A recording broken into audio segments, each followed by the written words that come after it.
Efendim iyi akşamlar. Evet, yeni bir halk meclisi gecesiyle birlikteyiz. Tabii geride bıraktığımız hafta ara vermiştik bir haftalığına. Benim bir yurt dışım vardı ama daha güzel bir program halk meclisi yerine Sayın Başbakan ve ana muhalefet liderini Sayın Reşat Akar ağırlamıştı. Salı akşamı ekranlardan yine Diyalog TV eksik olmadı tabii o program vasıtasıyla da. Kaldığımız yerden devam ediyoruz bu hafta. Uzak bir bölgedeyiz, merkezden uzaktayız, Mehmetçik'teyiz. Mehmetçik'e bu ikinci gelişimiz. Tabii bölgede bir takım sıkıntılar var. Kuşkusuz bunları konuşacağız. Sizlerden gelen talepler de var programın olmasına yönelik olarak. Tabii büyük yerlere artık programımızın 3. yılına da girerken tekrar tabii ilk gittiğimiz yerlere de yeniden gidip oralardaki gelişmeleri, sorunları konuşmaya devam edeceğiz tabii. Bu çerçevede tekrar Mehmetçik'te bir program yapmak bizim için önemli. Bu bölgelerde zaten sıklıkla aslında program yapmamızı istiyoruz, yapmaya çalışıyoruz, ayarlıyoruz. Çünkü ne kadar merkezden uzaklaşırsak sorunlar o kadar sanki daha büyük gibi duruyor. Evet, açılış konuşması için sözü Sayın Reşat Akar'a vereyim. Sonrasında da mikrofon sizde olacak. Güzel bir kalabalık var. Umarım güzel de bir program olur. Evet, öncelikle bu akşamki bu programı gerçekleştirmemize katkıları bulunan Sayın Belediye Başkanımız Cemil Sarıçizmeli'ye teşekkür ediyorum. Her zamanki gibi bizimle Sayın Birey Hamzaoğlu var burada, milletvekilimiz, ona da teşekkür ediyorum. Muhtarımızı göremedim. Herhalde bizi izliyordu. İzliyorsa ona da buradan sevgi, saygılarımızı gönderiyorum. Katılan herkese buradan Diyalog Medya Grubu adına sevgilerimizi, saygılarımızı iletiyorum. Çok güzel bir kalabalık var. Çok teşekkür ediyoruz. Bizler de zaten sizlerin sesini bütün ülke çapında duyurmak için buralardayız. Uzun yollar kat ediyoruz, geliyoruz.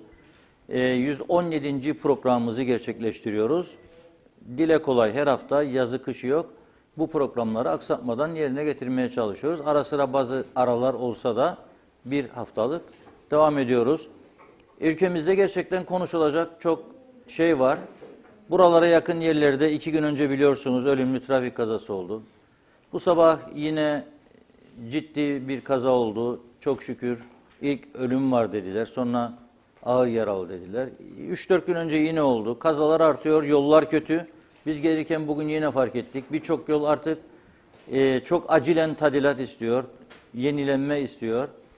İkaz işaretleri yok.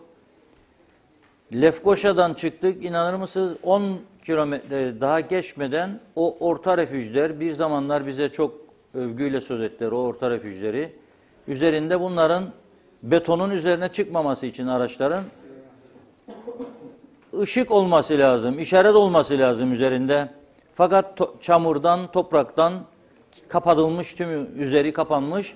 Bunları yıkayacak durumumuz bile yok. Yani yıkasalar o duvarları, orta refüjdeki duvarlardan söylüyorum. O aydınlatma işaretleri ortaya çıkacak. O da yok. Yani tamamen ülke bir imarkarlıkların sonucunda ciddi riskler yaratıyor. Bütün bunları konuşmamız lazım. Tabii ki iyi niyetle yetkilileri uyarmamız lazım. Onları teşvik etmemiz lazım. Bunları konuşmak için buralardayız. Kıbrıs konusu biliyorsunuz, çok ondan bahsetmeyeceğim. Yeni bir umut yok, yeni bir gelişme yok ama Türkiye'deki seçimlerden sonra, yani 31 Mart'tan sonra yeniden canlanacağı yönünde işaretler var. O açıdan daha çok iç sorunlara odaklanıyoruz. O konularda herkes dilediğini söyleyebilir. Bizi ekran başında izleyenlere de sevgi saygılarımızı gönderiyorum. Ve bu akşam ilk sözü tabii muhtarımız yok diye bizi buraya davet eden, gelmemizi teşvik eden daha doğrusu Sayın Osman Zorlu buradadır. Ona verelim. Osman Bey ile başlayalım. Reşat Bey, Diyalog TV olarak iyi akşamlar dilerim. Hoş geldiniz bölgemize. Hoş bulduk. Bölge ve köy sorunlarımız vardır. En büyük sorunlar bölge olarak söylediğimde yol sorunudur. Özellikle İskele Çayrova arası yıllardır ihmal edilen, yarım kalan bir yol. Yine trafik kazaları. Geçen gün bir kazanın ardından gelen ikinci bir kazadan sonra 2 tane genç yaşta bayanımızı bölgeden Evet. kaybettik. Bunlar bu bölgenin ciddi sorunlarıdır. Doğru. Köyün şeylerine gelirsem, sorunlarına, köy yollarının belli bir şeyi hep çukur çukur oldu bu köyde de. Her yerde olduğu gibi burada da aynı şey sorun vardır. Yollar olarak var. Yine köy camisi, akşamüstü Feysel'e attım, işler acısı bir durumdadır. Acilen din işleri mi, vakıflar mı, ilgili biriminin el atıp şey etmesi lazımdır. Camiyi tamir etmesi lazım. Camiye çevirmesi lazımdır. Yine camiyle ilgili köyümüz büyüdü. Minaredeki miyafon sistemi yeterli gelmiyor. Uzaktakiler duymuyor şeyi.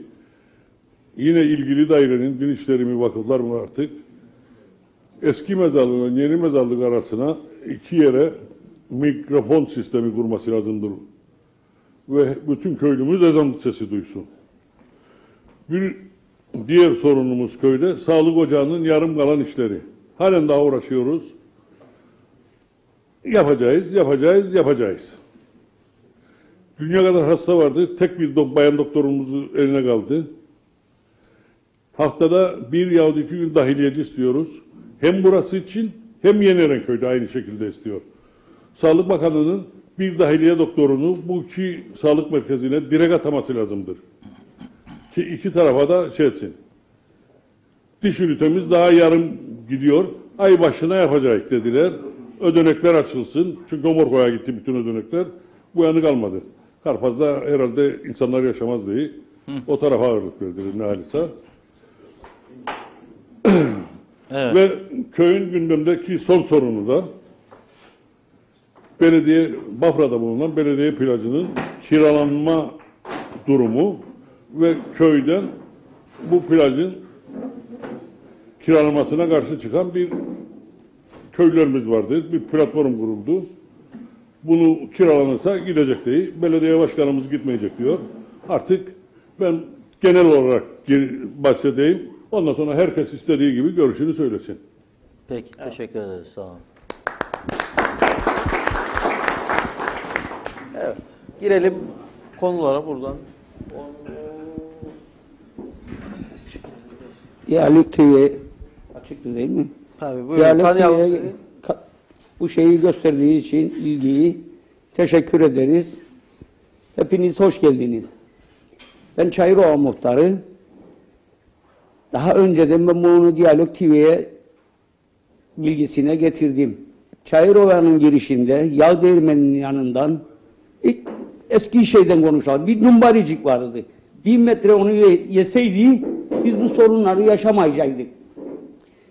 Bölge göl oldu. Bu arkadaşın bağı suların içinde. Şimdiye kadar hiç böyle şey olmadı Çayırova'da. Resimlerini de çektim. Başkanımız da gördü. Gayet felaket.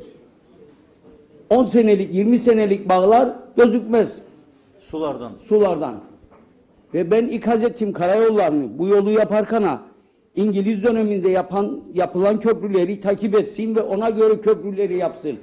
Tegaleci'ye kadar gittik gösterdim. Biz mühendislik dedi, en iyi bilen bizik. Ama şimdi gelsinler de görsünler. Bakalım sen mi mühendis, onlar mı? Evet. Teşekkür ederim. Sağ ol. Evet, mühendisler kimse gelsin görsün bakalım ne durumdadır. Göletler. Önden tanıyalım sizi buyurun. Ben Kumyalı Muhtarı Yaşar Demir. Diyalog TV'ye olarak hoş geldiniz bölgemize. Zaten siz de olmasanız gelen Karpaz bölgesini ziyaret eden herhangi biri yoktur bugüne kadar. Ne milletvekillerimizde hayır var, ne bakanlarımızda, ne birimizde. Yani şimdi Kumyalı'nın sorunları. Hangisinden anlatacağımı düşünüyorum. Turizm uygulama oteli var. Fare, güvercin, pire yuvası. Bugün sizin ekip gitti, resmini de çekti ve acınacak durumda. Ve otel gitti, yani Allah acısın, yani gariban biri gider orada oturur kölgede yarın yazda üstüne uçacak devrilecek. Bazıları ölecek onun içine. Garantidir o. Ondan sonra limanımız. Bugün liman yapıldı. Bakanlık o zaman Avrupa Birliği ile TC yardım heyetinden yardım alınarak yapıldı. Ve limanın ağzı bir yıl olmadan bir kış geçirdi daha. Ve liman doldu. Ve limanın ağzına 10 metrelik tekne giremiyor. Ve her sabah tekneler oturuyor kuma ve çıkmıyor. Bunun artık kime anlatacağız bu sorunları? Köyümüzde Güzelyurt'tan gelen genç öğretmenlerimiz var. Köyümüzde lojmanlar var. Ve 10-12 yıldır boştur ve tamir olmuyor. Hangi bakana gittiysem, hangi milletvekile gittiysem tamam. Leblebi atarlar sanki de birbirine. O onu suçlar, o onu suçlar. Lojman çürümektedir ve bir tane öğretmen gelip kalabilir o lojmanlarda. Ondan sonra köyümüzde imam yok. Lojman gelen imamlar kaçar sağa sola gider. Lojman tamir etmeye güçleri yok bu devletin. Lojmanımız var ama affeder hayvanı koy içine kalmaz. Ve bunlar az bir parayla yapılacak binadırlar. Zamanında verdiler, başkaları oturdu. Öğretmen olmayan insanlar oturdu lojmana. Kaçacağına su deposuna söktü götürdüler. Pencereleri, kapıları söküp götürdüler. Ve lojman şu anda boş. Ve çocuklarımız gelir, Güzelyurt'tan gelir, Lefkoşa'dan gelir, Karpaz bölgesinde öğretmenlik yapar ve tekrar akşama geri giderler. Lojman var ya, kalsın insanlar, 2 tane bekar kız kalsın ya, 2 tane bekar erkek kalsın o lojmanları. Değerlendirin. Dilimizde tüy bitti. Nasıl turizm uygulama otelinde her defa gazeteye verdim, her defa bağırdım, çağırdım. Duyan yok. Duyan yok. Bölge dediğim gibi ne bakanımızda hayır var, ne milletvekillerimizde var. Ancak bölge milletvekilleri okul kapatmaya çalışırlar. Meslek lisesi kapansın ya ilkokul taşınsın Mehmetçiğe. Başka bir şey düşündükleri yok. Ya gel sen yolu gör. Bölgeyi gör, okulu gör. 12 yılda bir radar koyuldum Kumyalı'ya. Ve 15 kişi öldü. Yani geçen hafta ölenlerden hariç yolda ve bir milletvekili olarak, bölge milletvekili olarak varmış 50 kilometreymiş. Ya orada ölümcü kaza oldu. 50 git, 40 git, 20 git ne olacak? Varmış beni suçlar. Niçin öyle 50 kilometre koydurmuşum? Ya 15-20 tane can aldı o yol. Da benim elimden gelse Mehmetçik kavşağına koyduraydı. Mehmetçik kavşağına da geçen günkü ölüler olmayacaktı. Bir ay bir bakan olursa belki koydurur oraya. O bal yapmayan arıdır ya. Arkadaşlar size geliyor, evet. Şimdi köyümüzün durumu, belediyemiz geçen hafta anlaştık, konuştuk, liste yaptı, sağ olsun şu anda köyümüze uğraşır. Evet, bu sene de yağmurlar iyi geldi, ot bastı, bilmem ne bastı, onun da temizliklerine başladı. İnşallah bu bir ayın içinde, köyün içinde temizlikler, otlar da biçilir. Yol kenarları da yapılmaya başlandı. Belediyeyle ilgili herhangi bir şikayetim yoktu şu anda. O yüzden Allah yardımcısı olsun. Önceliğiniz okul ve yurt. Okul ve lojmanlar. Liman ve lojmanlar. Evet. Evet. Okul var orada, atıl öğrenci koyup yetiştirmeleri lazım. Ya Ondan okul sonra var. her mikrofon alan siyasi eline yerli istihdam yok diye şikayet eder. Eğitmezsiniz ki nasıl alacak oteller? Şimdi meslek lisesi daha önce Zekai Altan döneminde çok güzel çalışırdı ve meslek lisesinden giden talebeler de orada eğitim alırdı. Ondan sonra da iş bulurdu. Ondan sonra başkaları geldi, girdi onun içine ve ne oldu? Kendin pişir, kendin ye, öğretmenler orada kahve fastına dururdu. Çocuklar da saklambaç oynardı ağaçların altında, şinyaların altında. Ve ne oldu? Şimdi fare yuvası oldu orası ve mahvoldu gitti. Evet. Ve Kumyalı'yı mahvettiler. Ondan sonra gençliğe arsa verildi. Ve arsa yerini bilmeyen insanlarımız var, çocuklarımız var. Parsellenmedi. UBP döneminde 1 trilyon 140 milyar para ayrıldı dediler. Hükümet devrildi. O para ne oldu belli değil. Ha bugün yapacağız, sınırları belirteceğiz. Ha bu elektriğini getireceğiz. Ha suyunu getireceğiz. Daha da gelecek. Ondan sonra bölgedeki emirname, evlenecek çağına gençlerimiz var. 60-70 tane Kumyalı'nın. 45 tane toplu arsa var bir yerde. Emirnamenin içinde olduğu için gençliğe verilmiyor. Ya bu gençlik zaten perişan durumda. Verin, imkanı olan yapacak. Ama yok. Hiçbiri yok. Hadi UBP dağıttı arsaları. ÇTP'de yaptırsın hiç olmazsa çocuklara. O da yok. Evet. Peki. Teşekkür ederim. Sağ olun. Evet. Ya bak ön tarafta. Belediye Başkanı. İyi akşamlar diliyorum. Diyalog TV olarak hoş geldiniz. Katılımcı belediye halkımıza da teşekkür ediyoruz. Bayağı bir kalabalık var. Ben Bafra Köyü Muhtarı Selim Çetil. Bafra biliyorsunuz Karpaz'ın turizm bölgesinde, yani sözde diyelim artık adanın gözde turizm bölgesi. Evet. Tabii inşallah yani gelenler de diyor Bafra'nın da olması lazım o gözdelik ama biraz geriden gidiyoruz herhalde. Gelenler diyoruz şimdi yol ayırdılar, sağdan gittikleri için köye fazla uğrayan olmuyor. Uğramadıkları için de köyün sorunlarını çok fazla şey yapmıyorlar. Ben bugün iki konuya değineceğim.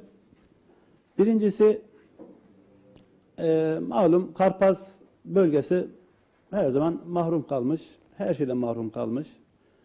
Bu mahrumiyetin de her zaman işte biz söylüyoruz. Artık Karpaz halkı haklı çıkmak istemiyor. Yani bunu söyledik de böyle oldu, başımıza geldi. İstemiyoruz. Son işte bir hastane davası vardı. Bir abi de iyi bilir. Gittik, koşturduk UBP döneminde. Bir şeyler hazırlandı. Yine gittik Sağlık Bakanımıza, Başbakanımıza. Yani ne oldu bilmiyoruz akıbeti. Yani geçen günkü kazada 2 canımızı kaybettik. Ya. Yeğenimizi kaybettik. Öbür tarafta arkadaşımızdı, yani yabancı değildi. 2 tarafta. Yine cenaze evinden geliyoruz. Yani kolay değil. Genç yaşta bir anneyi. Öbürü de yani genç yaşta 50 yaşında, çok bir yaş değil. 7 tane çocuk öksüz kaldı. Öksüz kaldı. Hep söylendi. Artık o kavşakta ne kadar kaza oldu, ne kadar ölüm biz unuttuk. 300 metre, 400 metrelik bir yol var. Bilmiyorum ne kadar para ister düzeltmeye ki yani. Olmasın. Ha bu çözüm mü, kaza olacaktır belki, ayrı bir şey ama devlet olarak yani dünküler, bugünküler ayırt etmiyorum. Sonuçta dün birileri vardı, bugün başkası var, yarın başkası olacak. İlgi Ama göstersinler orada. Karpaz'a eğilmesi lazım. Bir hastane davamız. 11 tane yaralı var. Bölgemizde 2 tane ambulansımız var. Magosa'dan gelecek, İskele'den gelecek. Allah etmesin, Allah göstermesin bir otobüs kazası olsa turlarımız var. 40 kişi olsa ne yapacağız? 40 dakika şeyden yol, Kumyalığa, Magosa'dan. 40 dakika gelecek, 40 dakika gidecek, 80 dakika. 20 dakika hastaya alsın, 10 dakikada indirsin, 110 dakika. Yani bilmiyorum, yani uluslararası standartlarda herhalde 20 dakika mı böyle bir şey geçmemesi lazım hastanenin. Bunu halk bağırdık, çağırdık, ettik, bir şeyler oluyor gibi oldu, tıkandı kaldı. Yani tıkandı kaldı. Ya okullarımız aynı sorun. Hastanelerimiz aynı sorun. Doktorumuz var, bir gün İskele, bir gün Magosa, bir gün Erenköy. Ya burada da bir sağlık ocağı var. 3 gün oraya gidene kadar 3 gün burada kalsın nöbetçi. Burada da gece insanlar rahatsızlandı mı gelebilsinler. İşte bir iğne vurdurmaya Erenköy'e, bir iğne vurdurmaya şeye değil. Belki o gün burada doktor olsaydı, o kardeşimiz o çocuğunu Magosa yolundan döndü ki orada çocuk doktor var, yani doktor var, doktora götürsün diye. Belki bu kazalar olmayacaktı. Olmadığı için Magosa'ya gidiyordu, döndü oraya. Allah'ın işi, bir şey diyemez, o ayrı bir şey ama canlarımız yandı. Doğru. Daha fazla canımız yansın istemiyoruz. Yani bir hastane konusunda da yani bir an önce eğililsin. Ya sağlık ocaklarımıza doktor yollansın, evet hastanemiz yapılsın. Yani Güzelyurt'a yapılıyorsa Güzelyurt'tan Lefkoşa'nın arası çok bir mesafe değil. İskele ile Magosa'nın arası 8 dakika. Bu Karpazlı'nın suçu ne? Bu halkın suçu ne? Hani bu konuya bu kadar değinmek istiyorum. Karayollar aynı. Yollarımız zaten abilerimiz de bahsetti. Tamam, bu yıl biraz daha yağışlardan dolayı yollarımız kaldırmadı. Belki öngörülemedi böyle bir yağış. Bu olabilir. Belki telafi olabilir. Bayağı yollarımız bozuk. Bozuk, Yani. bozuk. Bakanın da Allah yardımcısı olsun ama bir an önce yapılması lazım. Evet. İkinci konu, köyümün yine bir alçak orman arazisi var. Şunu tutar mısın alayım şunları. 96'da tahsisler verildi bize. 1975'te geldiğimizde, yerleştiğimizde. 96'da bu tapuya döneceği zaman 281 dönüm arazi alçak orman diye tapuları verilmedi. Bazı vatandaşın 100 dönüm yeri gitti. 100 dönüm, 103 dönüm alçak ormana. İlk zamanlar tahsislerini veriyordular, yeniliyordu İskan Bakanlığı. Bir şekilde dönüyordu işler. En son orman dairesi dedi ki bu araziler benim. Harp oluyor, gidiyorsun, geliyor ormancı dikiliyor, toplayamazsın, icarlayacaksın. Ne kadar? 15 lira kökü. Yahu buna bakan benim. Yok, ödemezsen alamazsın. Kuru dalını keseceksin, kesemezsin. Ben keseceğim, satacağım sana. İyi, güzel. Geçen günlerde bir olay oldu. Ben aslında basına vermek istemedim. Yani zaten yeterince sorunumuz var diye basına vermek istemedim. Köyde oturuyorum, van zeytin odunu gidiyor. Dedim ya bu zaman zeytin odunu olmaz. Aşağıda budanacak da hani bilgim olur en azından. Kalktım gittim buldum ormancıları. Ne yapıyorsunuz? Bu diyoruz. Kimin burası? Ormanın. Koordinat aldık ormanın. Ya kardeşim velev ki ormanın olsun. Değil ya dedim. 45 yıldır burada bir sahibi var ki bu ağaçlara kimse dokunmamış belli. Balta vurulmamış, motor girmemiş. Bu diyecekse o insan buradasın. Bilmem şef bilir. Aradı şefi, motor kızıyor. Konuştuk ettik. Ya abi diyorum. Ya iyi sevdiğim bir abi. Bölge şefi. Abi diyorum ya bu insanların bak bu insanlar buraya bakıyor. Ekiyor, sürüyor, ediyor. İcarlasınlar. Telefonu kapattım, bir şey demedim. Aldım gittim şeye. Şunları bir sana bak. Tahsisleri aldım. 2014'te bu vatandaşların tahsislerini aldım. Bunların adına dilekçeler hazırlattım, imzalattım, götürdüm. Genel müdürlüğe dedi, bakanlığa gittik. Bakan dedi ki götürün genel müdürlüğe verin. Uzun vade en azından ya. Bana tapusunu veremiyorsan uzun vade bu hak benim mi? Mağdur oldunuz. Diyorum ya bunlar devletin mühürü. Bunlar devletin mühürü. Ben bilmem ormanın diyor. Ya abi bu kimin mühürü? Devletin mühürü. Bir sorun. Ya sorun varsa bırak devletine biz çözelim. Bırak. Sayıştaylıkta da olsa bu daireyi ilgilendirmez artık yani. Bu sizden çıkış olması lazım. Vatandaşa elletmiyorsunuz. Kira sözleşmelerini koydum önüne. Diyor ki bunlar da 2014'te. Sen bana 2014'ten bu yana cevap vermemişsin ki. Bak hepsinin yani. Bütün vatandaşın şeyleri var burada. Alındı şeyi var. Mührü var. Sen bana 2014'ten bu yana cevap vermemişsin. Kiralayacağım ya da kiralamayacağım. Ya çıksın biri desin ki kardeşim artık bunlar sizin değil. Biz yalan söyledik. Getirdik sizi. Koyduk buraya. Verdiği tahsisi de saymıyoruz bugün. Ama onu da demiyorlar. Ya haklısınız bir mağduriyet var.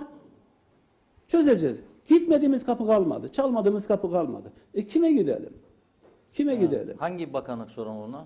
Ormanın. Yani ormansa ormanın. Tarım Bakanlığı yani. Yani. Evet. Asıl olarak yani İskandır burada mağdur olan bölge. O verdiği zamanında. İskan verdi, orman aldı. Şimdi tamam bana de o zaman. Ya buradan aldım sana buradan vereyim. Yok yer kalmadı pakete koydum bitti diyor.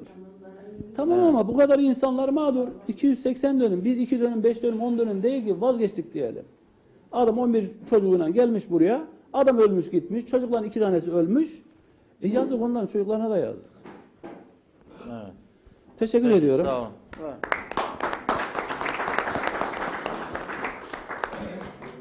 Evet arkada var bir el oraya gidelim hemen.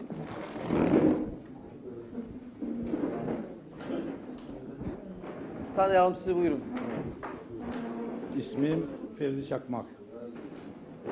Öncelikle Reşat Bey'e, Aytu Bey'e, diğer taraftan Sayın Milletvekilimize, belediye başkanlarına, meclis üyelerine hoş geldiniz derim. Öncelikle şunu dile getirmek lazım ve kendi kendimize bir soru soralım. Biz burada bu akşam niçin varız? Muhtarları dinledik. Muhtarlardan sonra bugün Mehmetçiğin en büyük sorunlarından bir tanesi aşağıdaki Bafra köyündeki restoranın kiralanması konusudur. 21 Ocak'ta belediyemiz ihaleye çıkılması için bir karar üretti. Biz her şeyden önce 4+1 yani salt çoğunluğun kendisine olduğunu biliyorduk. Buna rağmen kendisi ihaleye çıktı. Ben tabii buradan her şeyden önce atlamadan şunu sormak istiyorum. Siz bunu ihaleye çıktınız. İhaleye çıkarken almış olduğunuz karar, biz onu da gördük. Aldığı karar kime kalırsa ihalede onunla anlaşma yapacak. Fakat en son ihaleye çıkmadan önce siz söz konusu şartnameleri bir bu arkadaşlara gösterdiniz mi? Ve usulen bu gerçek yanı şudur. Şartnamelerin, idari şartname, teknik şartnamelerin bir bütün sayfaların hepsinin oradaki meclis üyeleri tarafından imza atılması gerekir. Bu imza var mı yok mu? Biz bunun bir cevabını isteriz. İkincisi, ihaleye çıkmadan önce belediyenin bir komisyonu var. İhale komisyonu. Bu söz konusu ihaleye çıkmak için ortaya konan şartnameler ihale komisyonuna gider ve ihale komisyonuna geçirilir. Zaten belediye başkanı orada başkandır. Komisyondan geçtikten sonra ihaleye çıkılır. Bu yapıldı mı? Karar defterine yazıldı mı? Onu da öğrenmek istiyoruz. Aşağıdaki restoran konusundaki arsalara, verilen arzilere biraz değinmek isterim. Arkadaşların bilmesi açısından. Çünkü orada verilen araziler 3 sınıf içerisindedir. Bir tanesi 63-93 sayılı taşınmaz hazine mallarını içeren yasa altına verilen arazilerdir. Ki burada tamamen kamu yararı ayrılmaktadır. Kamu yararı demek orada her şeyden önce yatırımcı önde gelir, proje sunar ve halkın menfaati doğrultusunda yatırım var mı yok mu onlar aranır.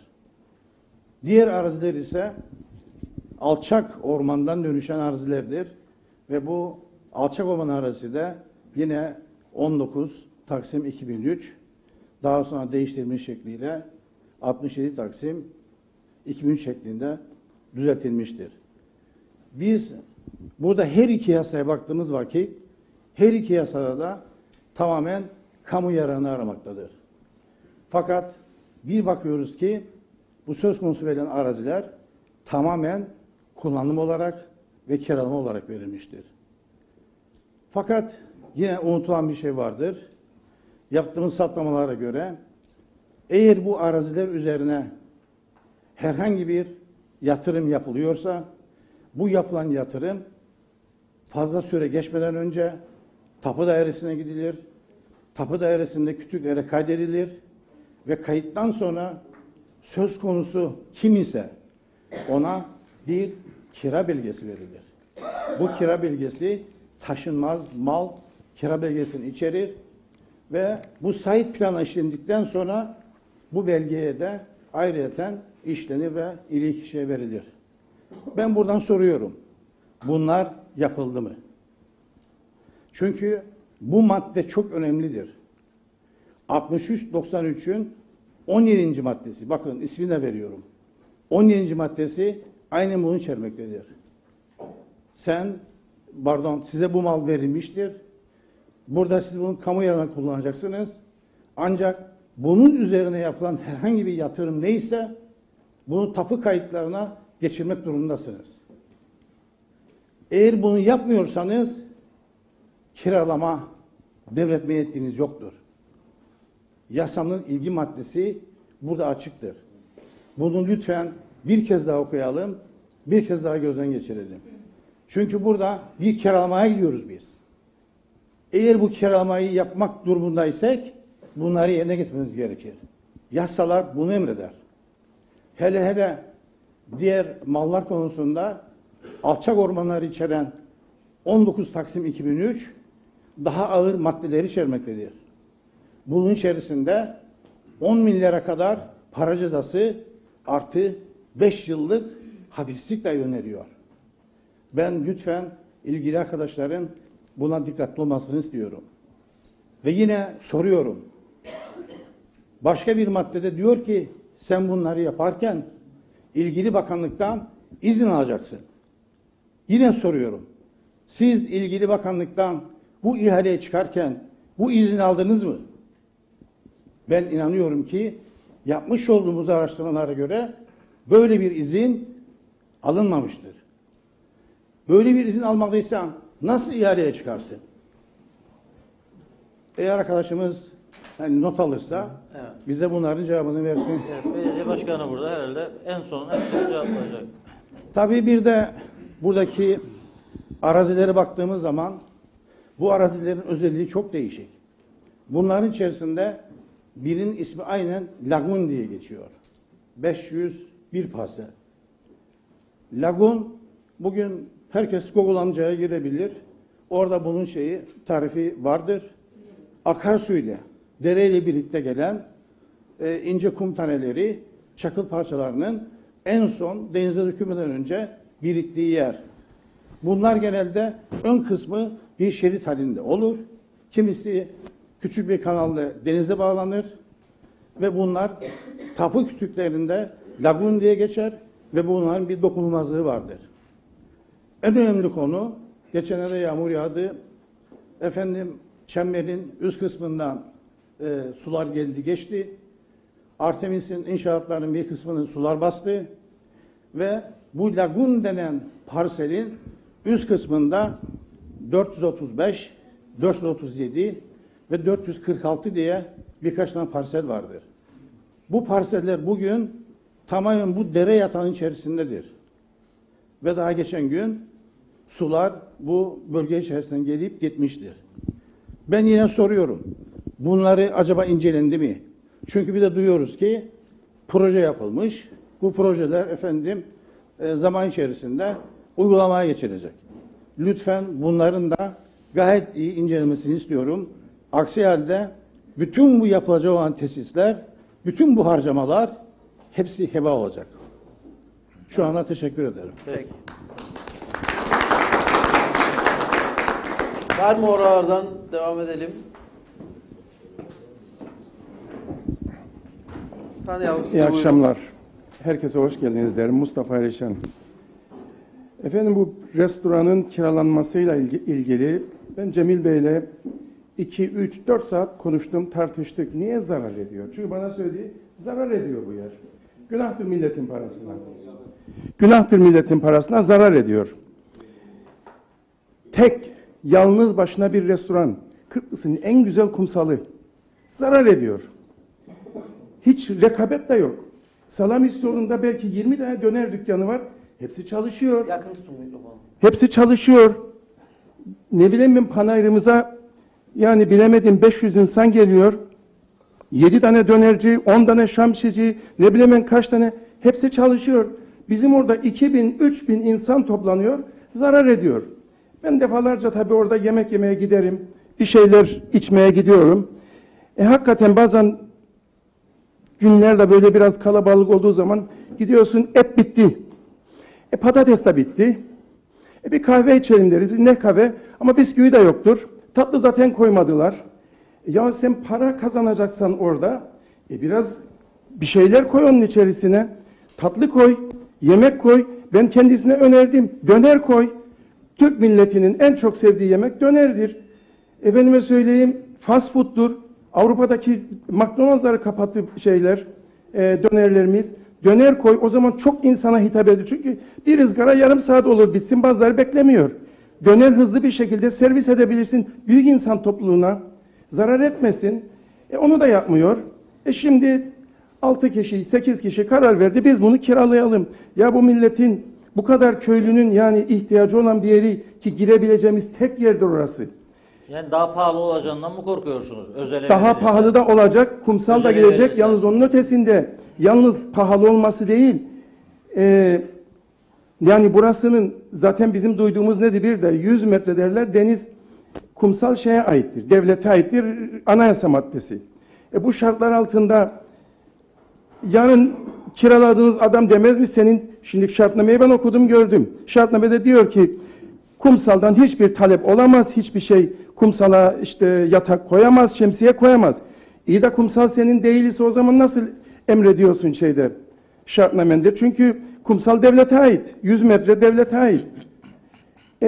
Bunlar da yapılmadı tabii ki ve bizim korkumuz, yani biz buralardan çok güzel paralar kazanıp bölge halkına daha faydası olacağını düşünürken yarın kumsaldan da olacağız. Ya böyle bir derdimiz vardı. Kumsal da elimizden gidecek. Kendisi gitmeyecek diyor ama bence torpilli bir girerse gider. Evet. Başka sorun, ben diyorum ki 8 kişi karar verdi bu yeri, yani ille kiralayacak. Onların da hepsi tabii oy birliğiyle karar vermedi. Bir referandum yapın ya. Bak bu kadar halk, eğer ki halkın %51'i evet derse kiralayın. Ama bir de halka sorun, bu kadar önemli bir şey. Yani bu su paralarının 3 liradan 3,5 liraya çıkarılması değil ki. Yıllarca emek verilip alınmış bir yerdir burası. Bu kadar hızlı verilmemeli. Sorun bir de bu halka bakalım. Nedir bu halk? Kim ne kazandı bugüne kadar, ne kaybetti başkan bilir herhalde. Vallahi başkan, tamam. Bakın kendisi öğretim Burası üyeliğinden halktan geldi. kazandı, Kendisi evet. öğretim camiasından geldi. Doğu Akdeniz'de öğretim üyesiydi. Doğru. Belki anlamıyor işletmecilikten. Ama Doğu Akdeniz'in en büyük bölümü de işletme fakültesidir. Getir başına bir işletme mezunu koy. Bak nasıl çalıştırır, para kazanır. Ya dönerlerin yarısı fareler insan olacak ya belediye işletiminde. Bir de o var. Bir işletmeci getirin, bundan anlar. He? Yani bir işletmeci koysun, kendisi bu işten anlamayabilir, takdir ederim. Öğretim üyeliğinden geldi. Bir işletmeci koysun başına. Bir gencimiz oradan hem bakın göresin nasıl para kazanır. Çünkü Reşat Bey, rekabet yok. 3000 insan geliyor günde oraya, 4000 insan geliyor ama bir darı alacak, bir mısır alacak, ne bileyim bir çikolata alacak başka bir yer yok. Bir tek orası. Ve burada zarar ediyor. Bu akla zarardır. Evet, peki. Akla zarardır bu zarar etmesi. Genişlet, hediyelik bir şey koy, ne bileyim ben tatlı koy, kahve koy, ne koyarsan koy. Senden başkası yok orada. Hiç kimse yok. Yani ben Salamisyon'da ben orada oturuyordum. Görseniz nasıl bir rekabet vardır. Nasıl bir şey.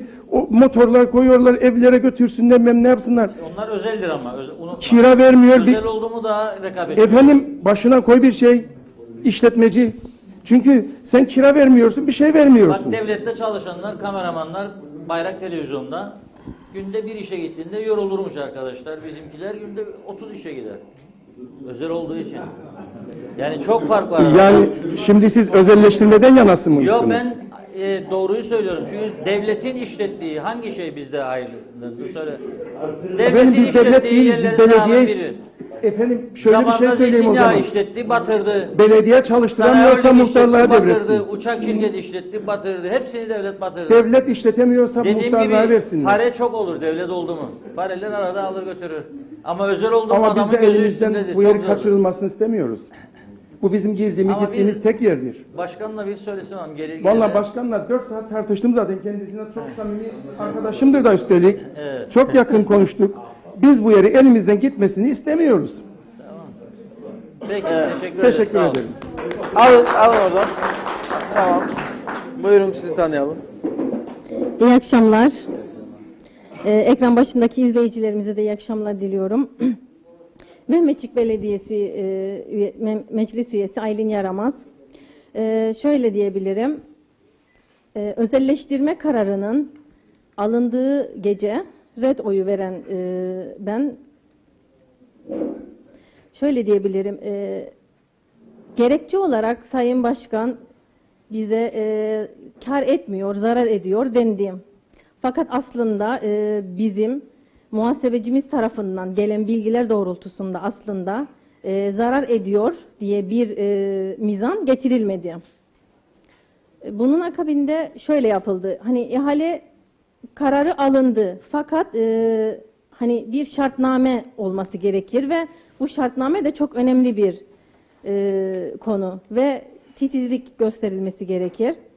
Şöyle ki bu şartnamenin yapıldığı toplantılar genellikle mesai saatleri içerisinde yapıldı ve bunun bizim katılamayacağımız söz konusu olduğu halde aynı şekilde devam edildi ve bu toplantılara sayılı meclis üyesi arkadaşlarımız katıldı.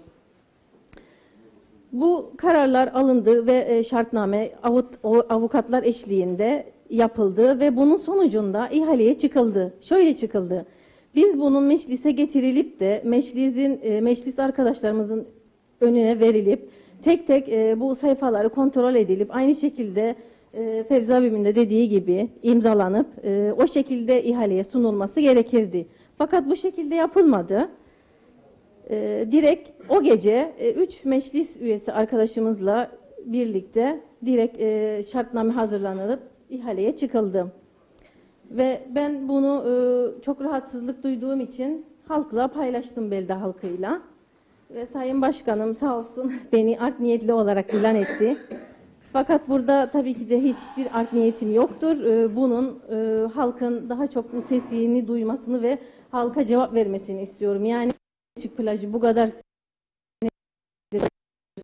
çalıştırılıyor, gayet iyi bir şekilde hizmet veriyor ki bizim belediyemizin amacı da belde halkına iyi bir hizmet, uygun bir fiyata hizmet verebilmektir.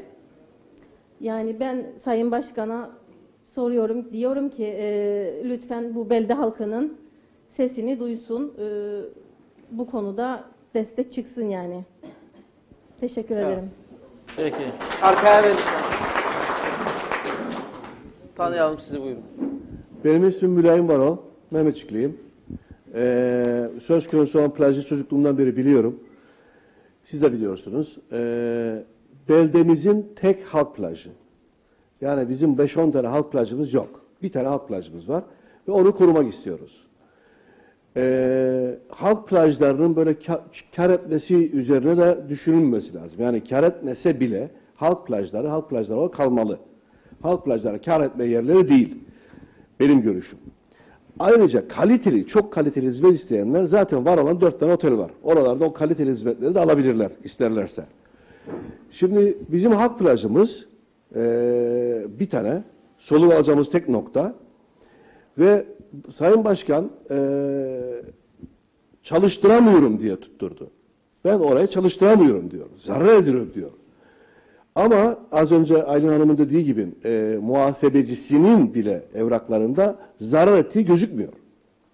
Zarar ettiği gözükmüyor. Ben de baktım oraya. Rakamlardan bahsedeyim. Tabii ki bu rakamları inşallah birileri, asıl duyması gereken insanlar da duyar. Benim aklımda kaldığı kadarıyla son 2 yılda 3 milyonun üzerinde bir ciro yapan bir yer. Yani şezlonglar, restoran ve büfe. Sadece restoran 800.000 TL yılda ciro yapıyor. Tabii ciro, kar değil bu. Tabii. Ama anlamakta güçlük çektiğim nasıl oluyor da bu 800.000 TL'yi restoran sıfır karla kapatıyor. Artı şezlonglardan gelen 400 küsür bin lirayı da yiyor. Artı 400 küsür bin lira gelen yani ciro anlamında. Karlar değil tabii. Ama tabii şezlongların karı %85'ler 90'larda. Büfenin karı bana göre %60'larda. Ve bu restoran 800.000 ciroyu da tükettiği gibi bunlarınkini de toplam 1,5 milyon TL'yi yok ediyor. Şimdi buna benim aklım yatmıyor. Bu bir. İkincisi, hepimiz görüyoruz. Orası yani deyim yerindeyse kuş uçmaz kervan geçmez bir yer iken şu anda 4 tane faal otelimiz var orada. 4 tane otel var.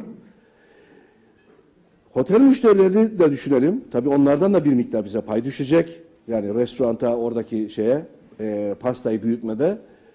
Artı orada çalışanlar var. Her otelde 1000 kişi çalışıyor. Ve hepimiz biliyoruz ki oradaki otel sayısı artıyor. Yani biz hiçbir şey yapmasak bile o bölgeye bir insan geliyor. İnsan akını var.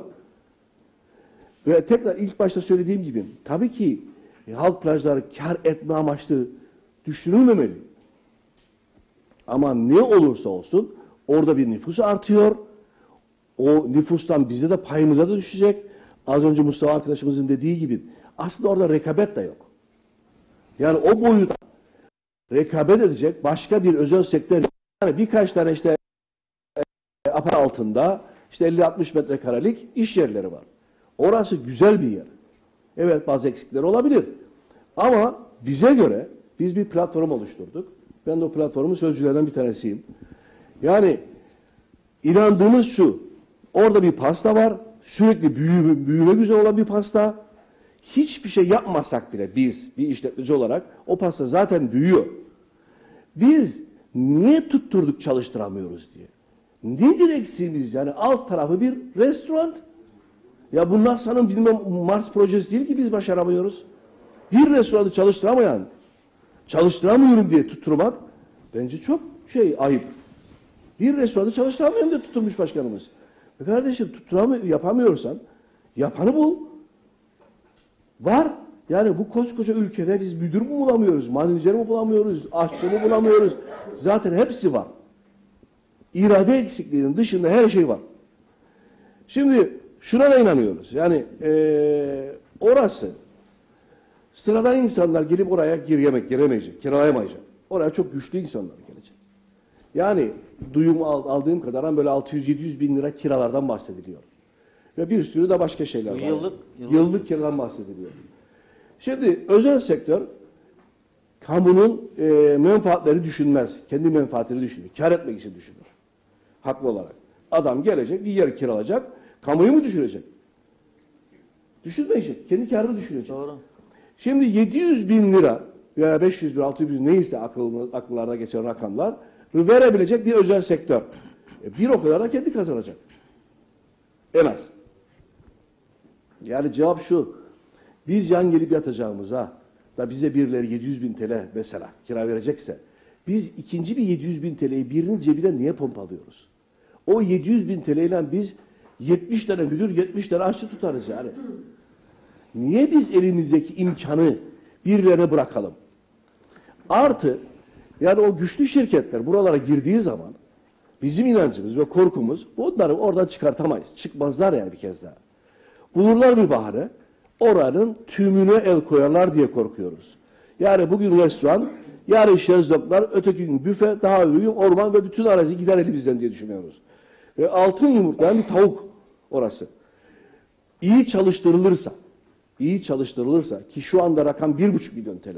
Bakın şu anda kötü çalıştırılmasına rağmen 1,5 milyon TL cirosu olan bir yer. İyi çalıştırılırsa yani bu 3 milyon, 5 milyon, 10 milyon olması düşünebilir yani. Zaten nüfus artıyor, oteller geliyor. Yani birkaç yıla kadar oraya 14-15 otel olacak. Müthiş bir kalabalık olacak orası. Tanıyamayacağımız kadar kalabalık olacak. Biz bu pastayı beldemizin kalkınması için kullanmak istiyoruz. Yani orada bir irade gösterelim. Peki. Orayı çalıştıralım. Oranın geliriyle ki milyonlardan bahsediyoruz. Geliriyle beldenin bütün ihtiyaçları karşılarız. Hiçbir kuruma el açmadan. Peki. Evet, Ama peki. çok uzatmayıp daha çok konuşabilirim. Sağ olun, teşekkür ederim. Abi bir şey de yapalım. Yani konu bunun üzerine şekillendi. Var mı başka bu konuyla ilgili? Yoksa bir başkana verelim çünkü mikrofonu. Tamam. Konuşsun önce. Ay yani bu konuya ilave varsa şu an bu konu sonrası başka yere geçelim. Konu zaten şeydir hep budur böyle. Müsaadenizle bir ilave yapayım. Buyurun. Biz tabii bu arada ihalede çıkılan teknik şartnameye, idari şartnameye pek değinmedik. Fakat bunlar okunduğu vakit bir yerinde aranan vasıflar içerisinde ISO 22000'den bahsediyor. Şimdi ISO 22000'e bakıldığı vakit bu tamamen gıda maddeleri, yiyecekleri içeriyor. Bunların depodan tavaya gidinceye kadar nelerin yapılması gerektiğini anlatan bir belgedir. Şimdi bu ISO 22000'i acaba bizim ülkemizde kaç kişi almıştır, kaç kişi tutar? Bu çok önemlidir. Bu bir gerekçedir. Yani bu belgeyi var olan kişi, tutan kişi yarın ihaleye katılabilir. İkincisi, en önemli konulardan bir tanesi maalesef gözden kaçmıştır. En az 300 kişiye hizmet vermiş, 300 kişilik salonda çalışmış, böyle bir mekanı içermektedir. Yine sormak lazım. 300 kişi, 4 kişilik bir masa 1.2 veya 1.5 ile çarparsanız bunun 450 metrekarelik bir yer istediği görmektedir. Artı bunun bir de mutfağı vardır. Dolayısıyla bu 550'ye kadar çıkmaktadır. Şimdi tabii halkımız da bilmektedir. Bugün Acapulco'ya gidenler vardır. Öyle bir salon yapılmıştır ki tasarım ve mimari olarak Sen istersen ara bölmeleri kaydırırsın, 60 kişiye hizmet verirsin, istersen 500 kişiye hizmet verirsin. Şimdi burada ben tabii arkadaşımı uyarmak isterim. Gelsin beraber çalışalım, böyle bir yatırım yapsın, oraya böyle bir salonu içeren, mutfağıyla her şeyle birlikte insanların sunum yapabileceği, seminerlerin yapılabileceği, toplantıların yapılabileceği, yemekli, hatta nişanların ve düğünlerin yapılabileceği bir salon yapalım. Ama bu salon çok maksatlı olsun. Ve yine söylüyorum ki şu anda düşünülen metrekare olarak bu söz konusu yer bunu içermiyor. Yapılacak olan yatırım boşa gidecektir. Lütfen bundan vazgeçelim. Gidenler görüyor, içerisinde kolonlar vardır. O kolonlar olduğu müddetçe son onun içerisindeki sandalyeleri, masaları iyi yerleştiremezsin. Teşekkür ederim. Sağ tarafta. Gel arkadaşlar öyle.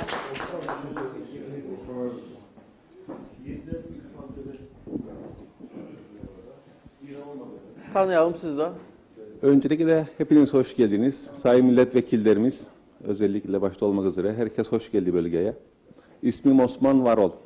Tabii ben de aynı konu üzerinde birkaç kelime söylemek isterim. Bölgemizde bir yoklama yaptığınız zaman göreceksiniz ki bölgenin %51'i değil, belki 61'i de değil, çok daha fazlası belediye plajımızda bulunan restoranın kiralamasına şiddetle karşıdır. Şiddetle karşıdır.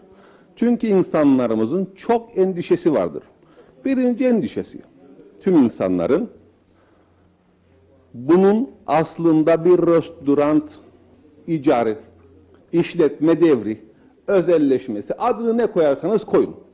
Olayın bu olmadığını ve endişe verici bir algı operasyonuyla tüm alanın elden gitmesi, bakın algı operasyonlarıyla, tıpkı siyasette olduğu gibi tüm bölgenin, tüm o alanın oradan gitmesidir. Ha çıkar bir kişi veyahut belediye başkanımız veyahut avukatları der ki kardeşim sen ne konuşuyorsun? Veya tüm bölge siz ne söylediniz ya? Bir de güler bize üstünden. Biz teknik şartname yaptık. İşte falanca yaptık, filancaya da yaptık der. Fakat gasp ve işgal bunlarla önlenmez. Sıkıntımız orada. Gasp ve işgal. Çünkü gaspın ve işgalin sonundaki algı operasyonuyla birlikte başımıza geleceği biliyoruz. Az önce siz çok güzel örnekler verdiniz. Dediniz ki fareler vardır. Evet, fareler vardır. O fareler işte bu kamusal alanları yok etsin diye vardır. Reşat Bey, Kıbrıs Türk Hava Yolları battıktan sonra bu milletin seyahat anlamında ne pozisyona geldiğimizi hepimiz görüyoruz. Uçak biletlerinin nereye geldiğini hepimiz görüyoruz. Bir diğeri, çok güzel söylendi burada, rekabet, rekabet, rekabet. Şimdi, gönül arzu ederdi ki, bizim plajımızın uzunluğu 1,5 kilometre uzunluğunda olsundu. 20 tane restoran olsun içerisinde o 1,5 kilometrenin. Bir de belediye binacığı olsun. Adama o zaman gülerdiler. Dediler ki kardeşim sen bu kadar restoranın içerisinde ne yapıyorsun burada? Burada rekabet koşulları oluşmuştur. O zaman burayı özelleştirmeniz gerekir. Eğer ki özelleştirmezseniz yine size gülerler. Ama yok öyle bir şey. Bir yerde tek bir alan varsa, kamusal hizmet adına ve o yeri birisine bir şey ile devretmek konuşuluyorsa bunun adına ne söylendiğini herhalde herkes biliyor az çok. Ne söyleniyor bunun adına? Herkes az çok biliniyor. Bu işletme devri odur budur değildir. Çünkü bir tane vardır. Ve amaç kamusal hizmet vermektir. Bir diğeri, Sayın Belediye Başkanımız çok güzel bir söylem geliştirdi. Çok hoşuma da gidiyor, gülüyorum da bu söyleme. Daha kaliteli. Acaba daha kaliteli nedir? Herkes farklı farklı düşünebilir daha kaliteli. Daha kaliteli, 5 yıldızlı, yanımızda rekabet koşulları da oluşmuş. 4 tane otel vardır. Daha kaliteli. Rekabet koşulları tam anlamıyla oluşmuş. Parasını ödersiniz, istediğiniz hizmeti çatır çatır alırsınız. Bizde rekabet koşulu yok. Gelelim bir diğer boyutuna. Zaten bu restoranın menüsünü Mehmetçik belde halkı değil, bütün Kuzey Kıbrıs Türk Cumhuriyeti neredeyse bilir. Hiçbir işletmenin de reklamını yapmadım, isim vermeyelim. Ülkemizin tanınmış, önde gelen, ünlü restoranların menüsünün %85'ini taşımaktadır. Peki, bu anlamda daha ne kadar daha kaliteli olabilir? Menü anlamında konuşuyoruz. Ha işletme, garson, denetim. Biliyorsunuz artık birçok şey çok kolaydır. Şu anda kim işletiyor? Çok burada? kolay. Burada mı işletmeci? Şu anda bu gece burada mı? İşletmeci belediye meclisidir. Lütfen. İşletmecisi belediye meclisidir. Belediye meclisi nasıl isterse o şekilde şekillendirip çalışıyor. Aksini bir çalışan kardeşimize veya arkadaşımıza yüklemek yalnızca kendi üzerimizdeki yükü başkasının üstüne atmaktır. Kendimizi kandırmayalım burada. Yani %85 kalite var burada. Ve ülke adında tanınmış iyi restoranların menüsüyle. Denetim. Denetim. Tamam gelelim denetime. Öncelikle başkanına bir teşekkür edeyim. En nihayet ihale komisyonu kurdu. En nihayet çünkü satış var. Peki alışlardan neredeydi bu ihale komisyonumuz?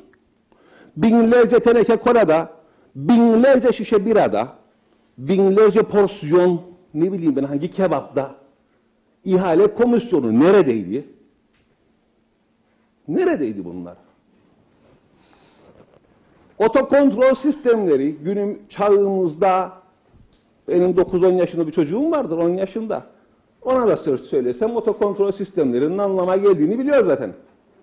Ne kadar kolay olduğunu da herkes biliyor. Aldık bir ödev. Oturduk ödevimize. Çok güzel de çalıştık. Ve algı operasyonlarıyla gideceğimiz yol görülmektedir. Kıbrıs Türk Hava Yolları'nda olduğu gibi. Sizin verdiğiniz örnek üzerine söyleyen örneği veriyorum. Geleceğim başka konulara. Maalesef beldemizde öyle bir yolcuk değil, mahalleler vardır, asfaltsız.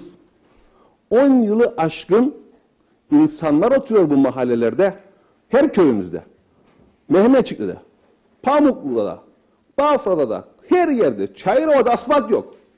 Çayırova'ya gitseniz işler acısı. Her yer öyle. Bağlan'a gitseniz o da öyle. Sayın Belediye Başkanımız lütfen ve diğer organlarıyla birlikte bu sarf ettiği enerjiyi bunlara sarf etsin. Yollarımızı güzelleştirelim. Nasıl biraz daha fazla büyüyecek diye gayle çekelim. Nasıl geleceğimize, nasıl gençlerimize daha iyi bir belde bırakacak diye gayle çekelim artık. Vizyon. Vizyonumuz bu. Vizyonumuz bu. Bütün siyasilerimizde de. Bütün siyasetçilerimizde, ülkelerde. Bırakalım artık bu vizyonu. Bir de misyon koyalım. Bir de misyon koyalım. Diyelim ki kardeşim ben bu kadar zaman içerisinde veya görevim süresince ne bileyim ben belediyenin adına konuşuyorum madem ki bir döner sermaye tüzüğünü, bir ihale tüzüğünü bunları da bir yapacağım. Ve bu misyondan sonra da yeni misyon belirleyip devam ederim. Veyahut bırakırım bu işi. Her gün yollarda insanlar ölüyor. Siz de az önce söylediniz. Şu iskeleden Mehmetçiğe gelene kadar insanların gidecek yolu kalmadı artık. Onlar yol değil. Monobody. Yol değil yani onlar. Devlet yetkilileri de bu insanların araçlarının, kendilerinin, mallarının ve canlarının zarar görmesine maalesef seyirci kalmaya devam ediyor. Yani ben daha çok konuşmak istiyorum çünkü konuşacak da o kadar çok şey var ki. Yavaş yavaş başkana sıra geliyor. Başkaları da konuşsun. Arif Tahir Erişen Bey'le. deneyimli bir hukukçumuz olarak Değerli diyalog ekibi, milletvekili, belediye başkanı, muhtar arkadaşlar, Mehmetçik plajı, halk plajının alınması 7'den 70'e Mehmetçik, Pamuklu, Bafra, Çayırova, Balalan, Kumyalı biraz itiraz edenlerdendi. Büyük mücadelesiyle alındı. 2004 senesinde yatırımcı turizm arslanlarının Bafra bölgesine salıp da yerleri almaya başladığında halkın acaba biz ne yapacağız, nereye gideceğiz, biz nerede denize ineceğiz diye büyük bir gayle, büyük bir endişe içerisinde 7'den 70'e örgütlenerek ve bu örgütlenme 2004 yılında başladı. 29 Ekim 2006 yılında komite haline geldi ve 2009 yılına kadar devam etti. 2 Eylül 2009 yılında da Mehmetçik, Pamuklu, Bafra, Çayırova muhtarlarının, sivil toplum örgütlerinin ve tüm halkın katıldığı meclis toplantısında bunun işletmesini Mehmetçik Belediyesi'ne verildi. Dolayısıyla böyle büyük bir niyet, böyle büyük bir şeyde yani halkın da, kuruluşların da, muhtarların da ve bu işlerde yıllarını verip çalışanların da bir fikrini almak lazım. Aksi takdirde orası giderdi. Şimdi benim tabii bir başka endişem hukuksal açıdan da baktığımda... Referandum isterse siz. Efendim? Benim anladığım herkes referandum istiyor. Nasıl ki Mehmetçik Belediyesi'ne biraz yani bunu yayınladık da hatta Kıbrıs Gazetesi Mehmetçik'te doğrudan demokrasi başlığını attıydı. Yani bu Bafra plajının çalışmasının Mehmetçik Belediyesi'ne verilmesindeki bu şekilde bir karar vermeyi iri puntolarla Mehmetçik'te doğrudan demokrasi dedi. Demek ki halkın, kuruluşların görüşlerine büyük bir itibar edildiydi ki böyle bir isim de aldı. Dolayısıyla bu halkın endişelerini ne düşünür? Zaten halk bir yeri destekler veya desteklemez. Desteklerse öylesiye de sahip çıkar.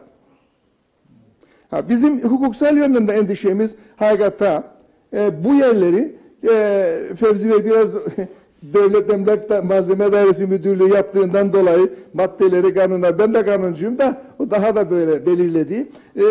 Bir takım şartlar altında Mehmetçik Belediyesi'ne verildi. Ve mesela gerek Orman Dairesi'ne gerek Devlet Emlak Malzeme Dairesi'nin şartnamelerinde bunlar bizatihi Mehmetçik Belediyesi'nin kullanımında, işletmesinde vesaire şartlarını içermektedir. Kamu yararına verilmelerde de öyledir.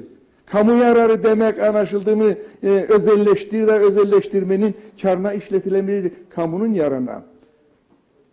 Biz Mehmetçik Belediyesi'ne sahip çıkmak isteriz. Çünkü zaten büyük bir mücadele verdik. Ama halkın düşüncelerine, görüşlerine de biraz itibar edilmesi gerekir diye düşünürüm. Örneğin mesela ben aklıma şöyle bir şey gelir. Kiralandı. 1 sene, 2 sene kirada devam etti. Fakat 3. 4. senede bakarsın güçlü, kuvvetli birisi çıktı. Hatta bizim olur ya bakanı şunu bunu da baskı altına aldı. Orası zaten Mehmetçik Belediyesi çalıştırıldı, unutuldu da. Zaten Mehmetçik Belediyesi ihlal etti. Kendisine verilen kira sözleşmesini ihlal etti. Kamu yararını ihlal etti. Öyleyse onun isminden sil, bizim ismimize geçir. Olmuyor mu? Çok oldu. Çok oldu. Ve ben size söyleyeyim, burada kesin çizgilerle söyleyeyim. Benim müdafaa ettiğim... Bakarsınız dedi zaten. Benim müdafaa... Her şey olabilir. Benim müdafaa ettiğim, Artemis'le davalaştığım ve halen daha Tapu ve Kadastro Dairesi'nde Mehmetçik Belediyesi'nin isminde kayıtlı olan 49 yıllığına icra kayıtlı olan mal elimizden alınmıştır. Niçin alınmıştır? O zaman bir boyacılık oldu. Çok büyük futbol heyecanları, şunları bunlar vardı. Bir senede stadyum yapacağız ve Fenerbahçe'nin Galatasaray'a getirelim. Vakıflarla Bakanlar Kurulu bize verdi. Tapu dairesinde de kayıtlar da yapıldı. Ama ondan sonra kilise malı olduğu iddiasıyla vakıflar anlaşma yapıldığında vakıfların sözleşmesinde 1 senede diyor stadyum bitirme şartı vardır. Buyurun beyler şeyler ruhsatsız fiyatlar yapıldı oraya şimdi. Kayıtlı Koçanlı malı. Peki kayıtlı Koçanlı mal alındığına göre yani Mehmetçik Belediyesi'nin işletmesinin başkasına verdiği bir şey alınmaz mı? Pekala alınabilir. Yani bu endişeler vardır. Hayat endişelerle dolu hep hocam. Halk endişelerle dolu. Önümüzde zaten yolda yürürken de endişeliyik. Biri gelir vurur. Şimdi o tabii yani endişelere yediğimiz ekmekten endişeliyik. İçtiğimiz Sayın Bey akar. Bilirsiniz 3 hafta tahlil yapılmadı sular.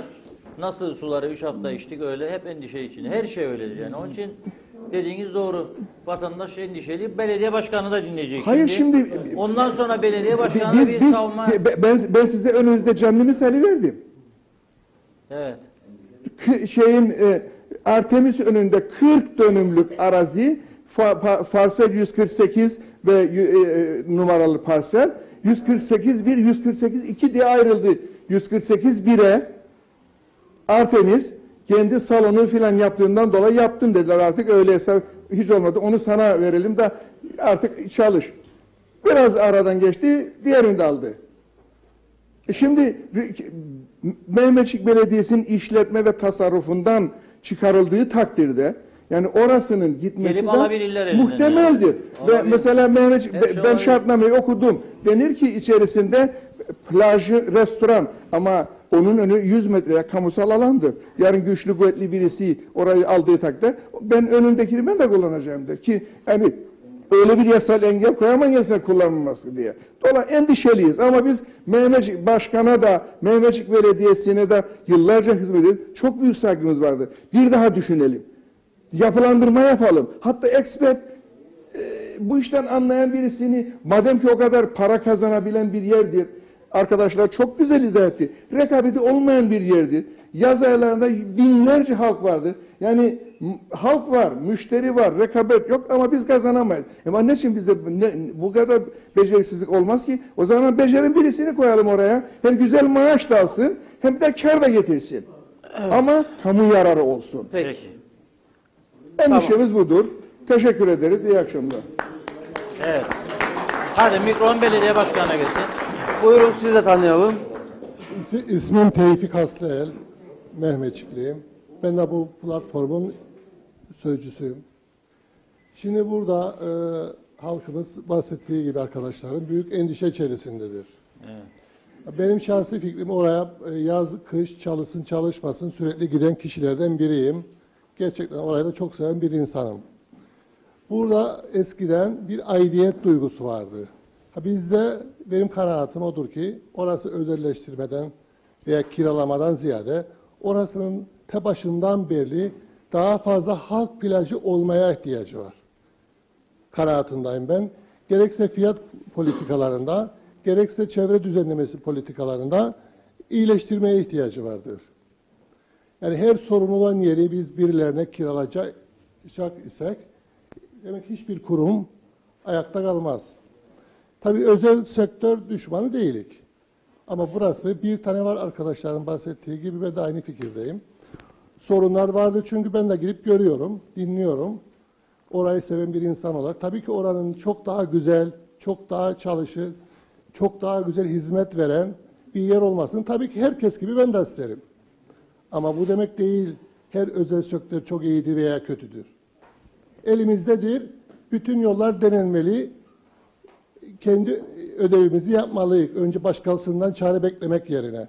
Ve kendi ödevimizi yapmadığımız kanaatindeyim ben. Oraya sürekli giden bir insan olarak.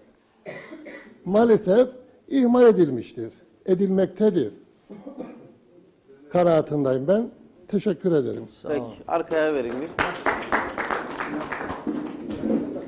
Öncelikle Diyalog TV'ye, sizlere, bölgemize, Mehmetçiğe geldiğiniz için sizlere teşekkür ederim.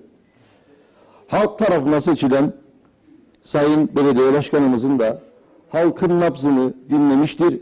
İnanırım ki o da halkın nabzını dinleyerek doğru karar vereceğine inanıyorum. Çünkü o da bizim gibi beldesini seven bir kardeşimizdir.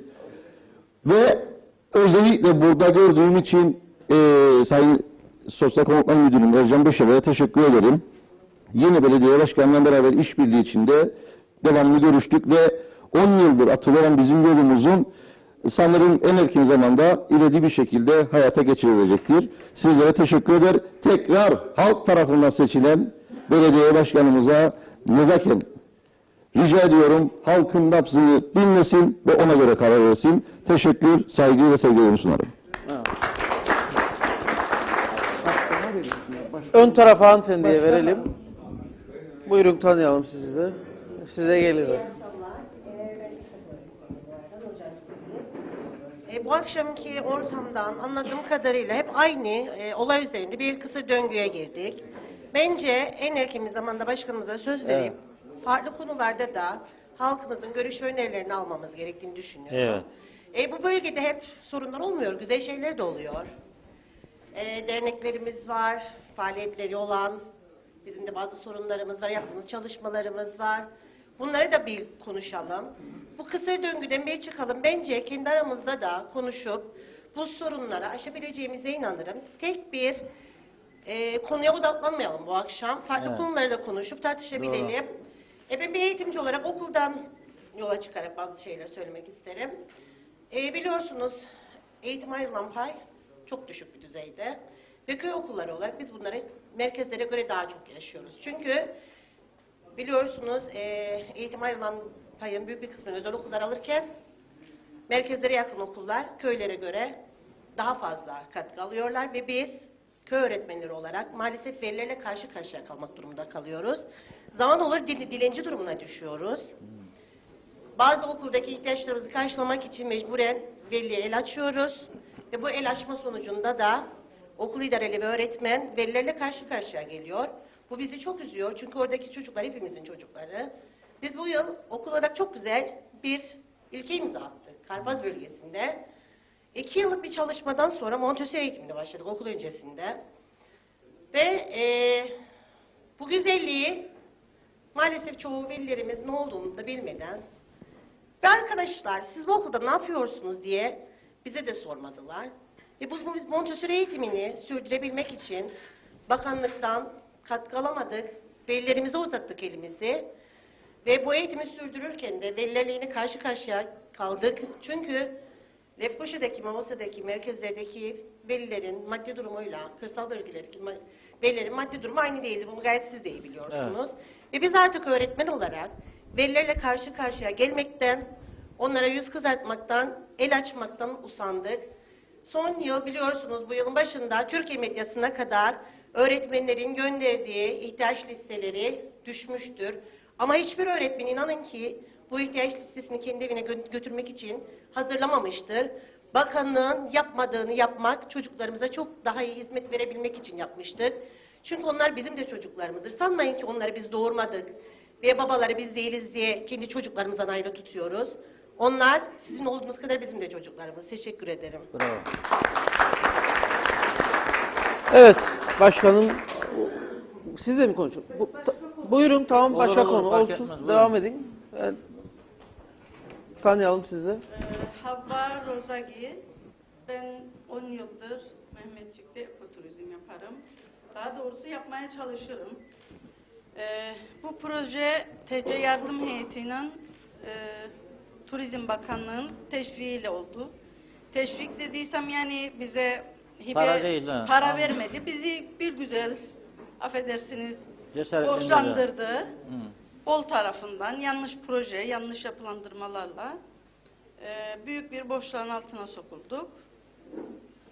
Ne işte acenteler bizimle ilgilendi, bitirdik tesislerimizi ama hiç müşteri gelmez, misafirimiz olmaz. Sadece bizim çabalarımızla olmaya çalışır. Yani ne acenteler ilgilendi, yani bu iş. ne bakanlıklar ilgilendi, ne atıyorum kurumlar ilgilendi, ne kuruluşlar ilgilendi, ne de bölge halkımız ilgilendi. Onu söyleyeyim ve bölgede de ben benim, bir de Zekai Altan'dır Kumyalı'da ekoturizm yapan. Evet, tecrübeli biridir o da çok. Evet. Şimdi ben borçlardan dolayı bir yıl mecburen tesisi bıraktım. Gittim Londra'ya, yaşlı baktım. Bir miktar para toparladım. Bazı rahatsızlıklarım oldu. Tedavi olmam lazımdı. Gelmiş iken dedim ya kızımın düğünü var Ağustos'ta. Görünce tesisimi dayanamadım. Çocuklarımın kızmasına rağmen karşı geldim çocuklarıma ve yine tesisimi temizlemeye başladım. Dedim Ağustos'un 17'sine kadar bir defa daha deneyeceğim. Destek alırsam hem halktan hem bakanlıktan falan devam edeceğim. Almazsam Ağustos'un 17'sinde kızımın düğünü var. O gece uyumayacağım. 18'inde hazırlanıp gene Londra'ya işe gitmek zorundayım. Borcumu ödemek için. Evet. Başka alternatif yok. Hangi tesisti sizin? Rozagi. Rozagi. Evet. Peki Allah yardımcınız olsun. Amin. Buyurun. Öncelikle Reşat Akar ekibine hoş geldiniz. Hoş bulduk. Sosyal sorumluluk içeren bir derneğin üyesiyim. Yapmış olduğumuz çalışmaları çok iyi şekilde duyuruyorsunuz. Biz bunun yan etkilerini görüyoruz. Bunu belirtmek istedim. Bir başka konuya değinmek istiyorum. Emekli köy kadın kursu öğretmeniyim. Kıbrıs Türk el sanatlarını uzun yıllar tanıtmaya çalıştım. Bütün Karpat bölgesinde. Biz de Mehmetçik halkı bölgesi olarak yalnızlaştığımızı görüyorum. Turisti köyümüze nasıl çekeriz diye bazı düşüncelerim var. Başkanımızla daha küçük köyler, daha doğrusu nasıl köylerine turist çekmeye başladılarsa çok da iyi turistler geliyor. Biz de niye onların yaptığını yapmayalım? Köyümüzü turistlerle zenginleştirmeyelim. El sanatlarında, gerek yemekte işbirliği yapmak istiyorum. Bunu belediye başkanıma buradan belirtmek isterim. İnşallah bu düşüncelerimi dikkate alır. Görüşelim, komite mi kurarız, ekip mi kurarız? Bir şekilde köyümüzü canlandıralım. Köyümüz unutulmasın diyorum. Evet. Teşekkür ederim. Sağ olun. Gayet güzel. Evet Sayın Başkanım. Evet, Soru hepinize çok. iyi akşamlar. Bu gece Mehmetçiğe vakit ayırdığınız için Diyalog TV'ye şahsınıza çok teşekkür ediyorum. Burada da bu gece bizi yalnız bırakmayan bölge insanımıza, belediye başkanlarımıza, milletvekillerimize, daha sonradan gelen varsa görmediysem muhtarlarımıza iyi akşamlar diliyorum. Diyalog TV artık bir marka oldu. Özellikle insanların sesini duyurmasında çok önemli bir rol üstlendi. Bunun için sizlere teşekkür ediyorum. Teşekkür ederim. Ve bu fırsatı da bu gece bize Mehmetçik'te verdiğiniz için de ayrıca teşekkür ediyorum. Bazı notlar aldım tabii. Onların üzerine gidip de bütün sorulan soruları cevaplamaya çalışacağım. Tabii gece malum ve özellikle bölgenin son günlerde çokça sıkça konuşulduğu Bafra Halk Plajı'ndaki restoranla ilgili yoğunluk, ağırlık oradan gideceği için biraz da onun üzerine değineceğim ama diğer arkadaşların da birkaç belirttiği noktalar vardır. Onlara da dilim vardığınca bir bilgilendirme yapmaya çalışacağım. Biliyorsunuz Bafra'da Mehmetçik Belediyesi'nin kullanımında bulunan parsel olarak veya 3 farklı kullanım vardır. Bunlardan bir tanesi Devlet Emlak Malzeme Dairesi tarafından Mehmetçik Belediyesi'nin kirasına verilen 49 yıllığına Bakanlar Kurulu kararı ile kiralanan 52 dönüm ve içerisinde az önce Fevzi abimin bahsettiği 501 Nolu lagününde bulunduğu bir arazi. Bunun üzerinde yine Bakanlar Kurulu kararıyla yine geçmiş belediye başkanı sevgili Beyazıt Adalıer döneminde yine Mehmetçik Belediyesi'nin 49 yıllık kullanımına, kirasına verilen Orman Dairesi tarafından kiralanan bir arazi var. Ve bununla birlikte bugün Halk Plajı'nın bulunduğu noktada tesisleri içeren bir arazi kullanımı söz konusu. Bu arazi yani bugün restoranımızın ve diğer tesislerin bulunduğu arazi tabii çok doğrudur. Hem bölge halkının hem de buraya çok derin sevgi besleyen birçok vatandaşımızın yıllarca uğraştığı ve buraların da halkın kullanımında kalması için mücadele verilip alınan bir yer. Yalnız şunu da belirtmek istiyorum. Evet, doğrudur. Yani bizim tesislerimiz, yani şu andaki tesisler yapılmadan önce orada başka daha basit kurulan tesisler vardı. Yanılmıyorsam sevgili Mehmet Ziya'nın döneminde yapılıp daha sonra geliştirilen farklı tesislerimiz oldu şu ana gelene kadar. Yalnız şunu da belirtmek istiyorum. Burada var olan, yaratılmaya çalışılan hani o algı meselesinde, burası Mehmetçik Belediyesi'nin kullanımına 2015 yılında verildi benim dönemimde. Ve Bakanlar Kurulu kararıyla. Ve Bakanlar Kurulu kararı 1982'de verilen bir kararı tadil ederek orada bulunan 4 parseli ve üzerindeki bulunan tesisleri Mehmetçik Belediyesi'nin kullanımına verdi bakalım. Mayıs ayının 21'inde yanılmıyorsam 2015 yılında Mehmetçik Belediyesi'nin kullanımına verildi oraları. Bakanlar Kurulu kararı ile arzu eden arkadaşlar buradan ben bir kopyasını verebilirim. Buradan takip edebilirler. Şimdi şöyle bir şey söyleyeyim. Tabii bizim hedefimiz, amacımız hem belediyemizde yaşayan tüm vatandaşlarımızı, ülkemizi ve ülkemizde yaşayan tüm vatandaşlarımızı bu bölgede, kendi tesislerimizde, kendi plajımızda ve orada bizim kiramızda bulunan yerlerde konuk etmek, onlara en iyi hizmeti verebilmektir. Bundan hiç kimsenin kuşkusu yok. Bizim misyonumuz, görevimiz zaten bunu gerektiriyor. Bunun dışında da yapmaya çalıştığımız bir şey yok. Ancak tabii ki benim ve belediye meclisimin de şöyle bir görevi var. Belediyemizin de kendi menfaatlerini de korumak ve belediyelerin ayakta durması için daha fazla, daha kaliteli ve daha sürdürülebilir bir hizmet yapısı içerisine gelebilmeleri için de çalışma yapmaktır. Bunlardan bir tanesi de ekonomik gerekçeleri içeriyor ki çok önemlidir. Malum ülkemizdeki çoğu belediyenin bugünkü durumu da ortada duruyor. Bunun farklı gerekçeleri, sebepleri vesaireleri vardır ama bunlara çok detaylı girmek için bu akşam burası müsait değil, zamanımız da yetmez. Ben kendi belediyemden ve bu gece üzerinde çok sıkça durulduğu için yine Bafra bölgesinden birkaç örnek vermekle başlamak istiyorum. Bafra bölgesinde bulunan bu tesisler esasında bir projenin bir parçasıdır.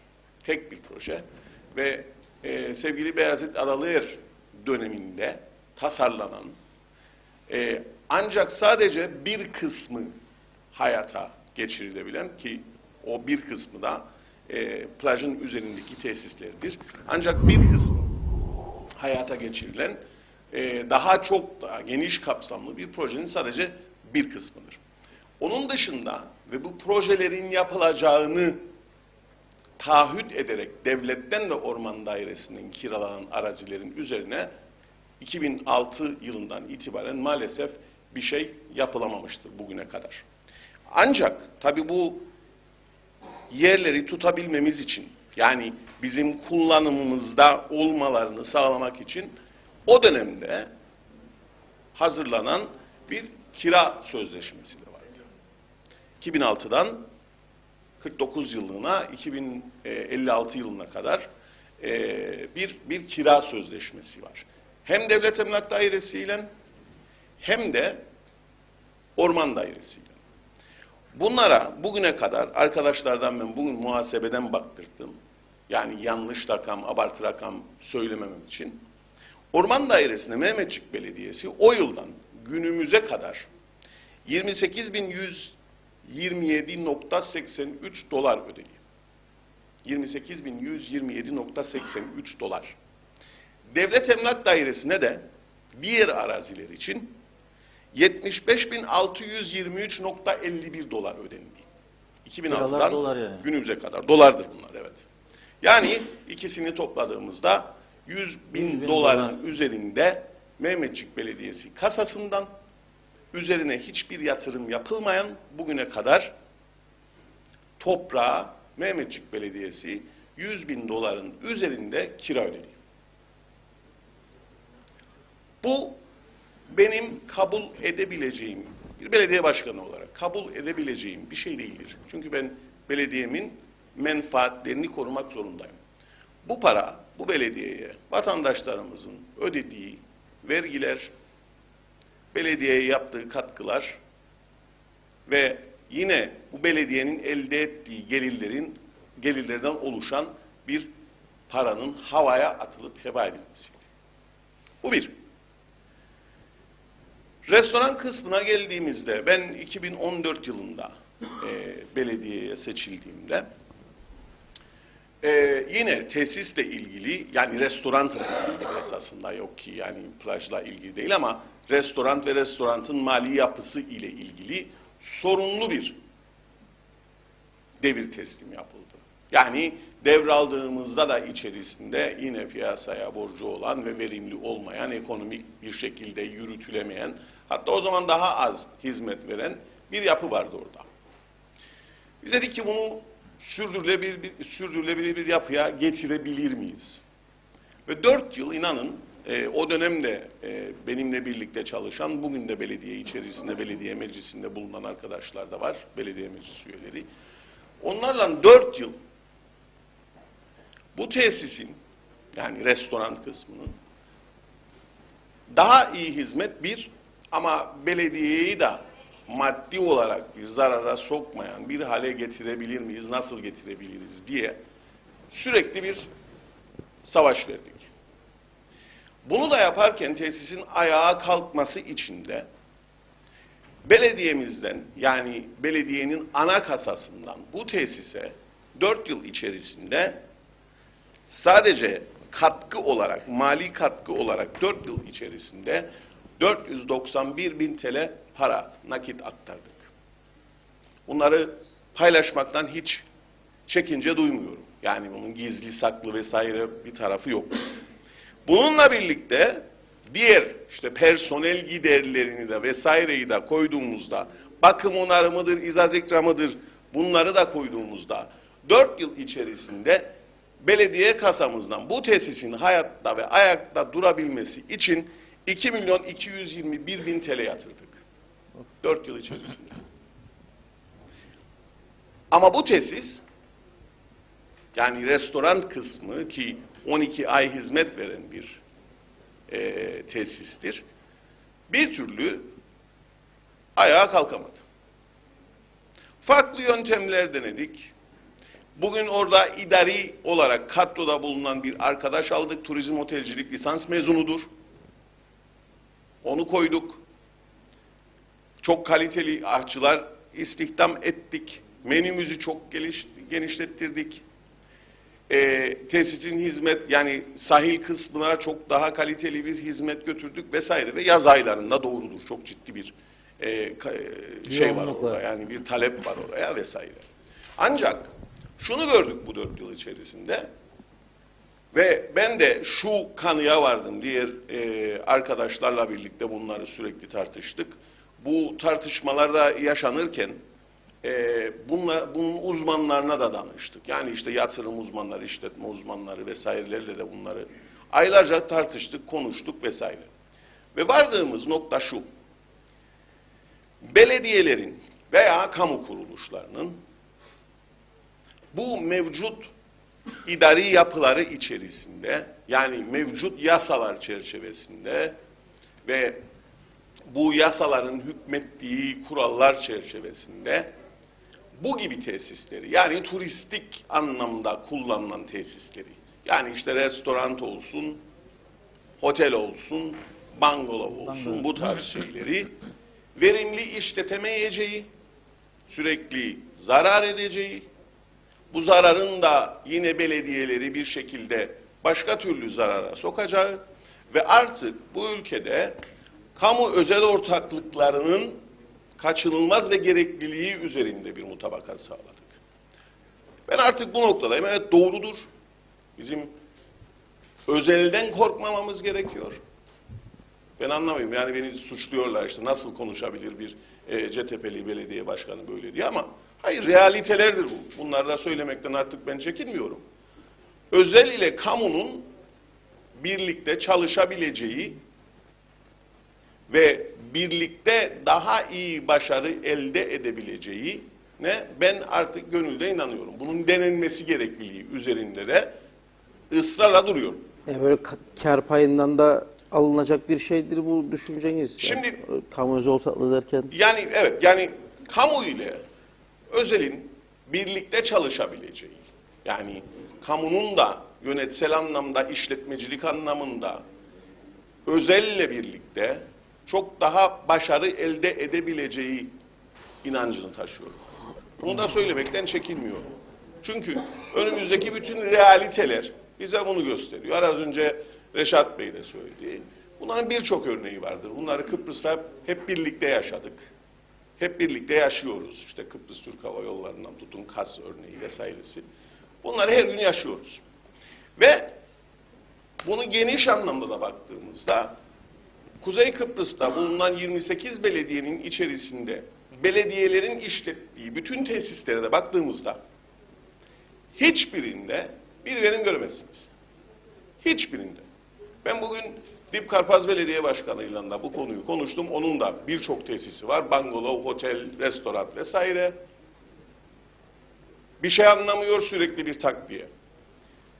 Tatlısu Belediye Başkanı, ki bu ülkenin en iyi belediye başkanlarından, en başarılı belediye başkanlarından bir tanesidir. Aynı konu ile sıkıntı yaşıyor. Güzelyurt Belediye Başkanı'nın oteli var. Aynı sıkıntı ile devam ediyor. Bu belediyelerin işte buradan işte çok konuşuluyor. Ben de bunu şiddetle reddediyorum. Sanki de gerek benim personelim gerekse işte belediyenin içerisindeki insanların sanki de bir hırsızmış gibi, para çalıyormuş gibi bir inanç var toplumda. Ve bunu reddediyorum. Yani en azından kendi belediyem adına reddediyorum. Ki şunu da söylüyorum. Varsa elinde, benim belediye merkezi açıktır. Ve bunu samimiyetle söylüyorum. Kesin baksana. Varsa buyurun, kapılarımız açıktır. Gelin, siz bakın, görün, varsa ona göre konuşalım. Ama bunu yapmadan önce ben gerek personelimi gerekse belediyenin bu ithamlar altında konuşulmasını şiddetle kınıyorum. Neden tabii verimli olamıyor? İşte bu yapısal sorunlardan dolayıdır. Yani küçük bir örnek vereyim ben size. Biliyorsunuz yani piyasa tüccarın kontrolü altında ve ekonomi belirliyor. Fiyat artışları, toptan aldığınız malzemeler vesaireler. Bir örnek vereyim size. Niye olamıyor bu mevcut yasalar altında? Dedik ki bir kolanın bugünkü fiyatı diyelim ki 2 TL'dir. Toptan aldığımızda. Yani örnek olarak veriyorum. Coca-Cola'yı ithal eden firma bunu diyelim ki toptanını 2 TL'den 3 TL'ye çıkardı. Doğal olarak biz de ne yapmamız gerekiyor? Bizim de fiyatlarımızı ona göre ayarlamamız gerekiyor. Bunu yapabilmek için benim meclisimi toplamam gerekiyor. Meclisten buna göre bir karar çıkartmam gerekiyor. İkna etmem gerekiyor meclis üyelerini. Onların da tabii ki doğal olarak hassasiyetleri vardır. Ya işte artırırsak fiyatları ne olacak, insanlar işte ne diyecek, biz nasıl kahveye çıkacak vesaire. Ekonomik akıldan bakmıyoruz çünkü. Ben de bakmıyorum. Ekonomik akıldan da bakmadığımız için ya fiyatlar devamlı zarar edecek. Düşüyor şeyin altına, maliyetinin altına veya maliyetine de sattığınızda bile bir şey anlamıyorsunuz. Ve zarara gidiyor. Sürekli yukarıda takviye olarak beslediğimiz bir yapı yarattık. Biz de ne dedik ki bunun üzerine? Biz dedik ki bu sistemin artık değişmesi gerekiyor. Bu yapı içerisinde biz bu yerlerin rentable bir şekilde idare ve idame edilebileceğine inanmıyoruz. Bunun örnekleri var. Bugün burada oturduğumuz bu tesis belediyenin tesisidir, belediyenin malıdır. Ama özel bir arkadaş da kiraladı şu anda. İhaleye çıkıyoruz, kiralıyoruz. İhale bitiyor, baştan ihaleye çıkıyoruz, kiralıyoruz. Sadece buranın denetimini yapıyoruz. Bunun bir aynısını niye denemeyelim diye bir tartışma yaşadık aramızda. Ve bir fikir birliğine vardık. En azından meclis içerisindeki çoğunluk bu noktada bir irade koydu ortaya. Ve farklı farklı opsiyonlar üzerinde de birçok tartışma yaptık. Birçok değerlendirme yaptık. Ve dedi ki bunun en mantıklı şekli bu tesisin kendi dönemimizi kapsayacak şekilde ve sadece tesisin kendini kapsayacak bir şekilde. Sadece restorandan bahsediyoruz. Kapsayacak şekilde ve bizim dönemimizi sadece kapsayacak şekilde bir ihale sonucunda kiralanması. Öyle bir süreç başlattık. Bu süreyi başlatırken de biliyorsunuz yasa olarak bir meclis kararı gerekiyor. Bu meclis kararını da bir meclis çoğunluğu çerçevesinde aldık. Tabii ki meclis ihale kararından sonra da doğal olarak bir idari teknik genel şartnamenin hazırlanması gerekiyor yasa gereği. Bu süreci de yasal bir mecburiyetimiz olmamasına rağmen. Çünkü meclis ihale kararı alır, teknik idari şartnameleri, teknik ve idari kadrolar hazırlar, böyle yapılır. Ben bugüne kadar onlarca ihale yaptım. Meclis sadece ihaleye çıkılması yönünde bir karar üretir. Teknik idari şartnameleri zaten teknik idari kadrolar yapar. Belediyenin içerisinde veya dışarıdan hizmet satın aldığı insanlar yapar bunları. Evet. Yani meclis üyeleri yapmaz bunları. Belediye başkanı da yapmaz. Ve bu sürecin sonunda ihaleye çıkılır. İhale sonuçlandırılması için de ihale dokümanları, ihale komisyonunun önüne gelir, açılır, okunur ve uygun olan bir katılımcıya bu ihale verilir ya da verilmez, ihale sonlandırılır. Biz bu karar aldıktan sonra kurduğumuz bu uzman ekiple birlikte birçok kez toplantılar yaptık. Bu toplantıları kimini gece vakti yapabildik, organize olabildik, kimini gündüz vakti. Son yaptığımız toplantı, bazı meclis arkadaşları o toplantıdaydı. Sabah saat 11'de başladı. Masadan kalkmaksızın akşam saat 6'ya kadar sürdü. Maşallah. Ve bu toplantı Bir kafeterya işitti bu. bir toplantı Yani, ve onun öncesi konu buydu yani, gündem buydu. Tabii ki. Onun öncesi de var. Yani o toplantıdan önce birkaç gece daha toplanıldı. Of. Ama o toplantı sabah saat 11'de başladı Reşat Bey. Ve bütün idari, teknik ve genel şartnamenin bütün maddeleri, bütün kalemleri tek tek okunarak üzerinden geçildi. Sabah saat 11'den akşam saat 6'ya kadar masadan kalkmaksızın. Ve bir de güzel tarafı var bunun. Bakın bu toplantı, bu yapılan toplantı bütün meclis üyelerine açıktı. Tümü davetliydi. Bırakın meclis üyelerini, bugün bu akşam teşekkür ediyorum kendilerine, çok hassasiyetle duruyorlar bu olayın üzerinde. Platformda bulunan arkadaşlara da açıktı. Evet yaptım. Açıktı. Yok, kusura bakmayın, açıktı. Yani bir kapıya kadar kiralamadınız. Yok. Ben hiç kusura bakmayın. Geldik kapıya da içeri almadın diye kusura bakmayın. Yani bu kadar da olmaz. Geldik kapıya da yok. Kusura bakmayın. Açık bir toplantı yaptık. Yani ihalenin şeffaflığı üzerinde herhangi bir kuşku, herhangi bir olay mümkün değil, birlikte çalıştık. Çıktınız mı şu anda ya? Evet. Daha sonra tabii yasa gereği bunu ihaleye çıktık. Ki burada teknik şartnamede veya idari şartnamelerde belediye meclisinin onayını alacaksınız diye bir madde yoktur belediyeler yasasında. Teknik idari şartname belediye meclisinden geçecek diye bir kaydı da yoktur. Yoktur öyle bir mecburiyet.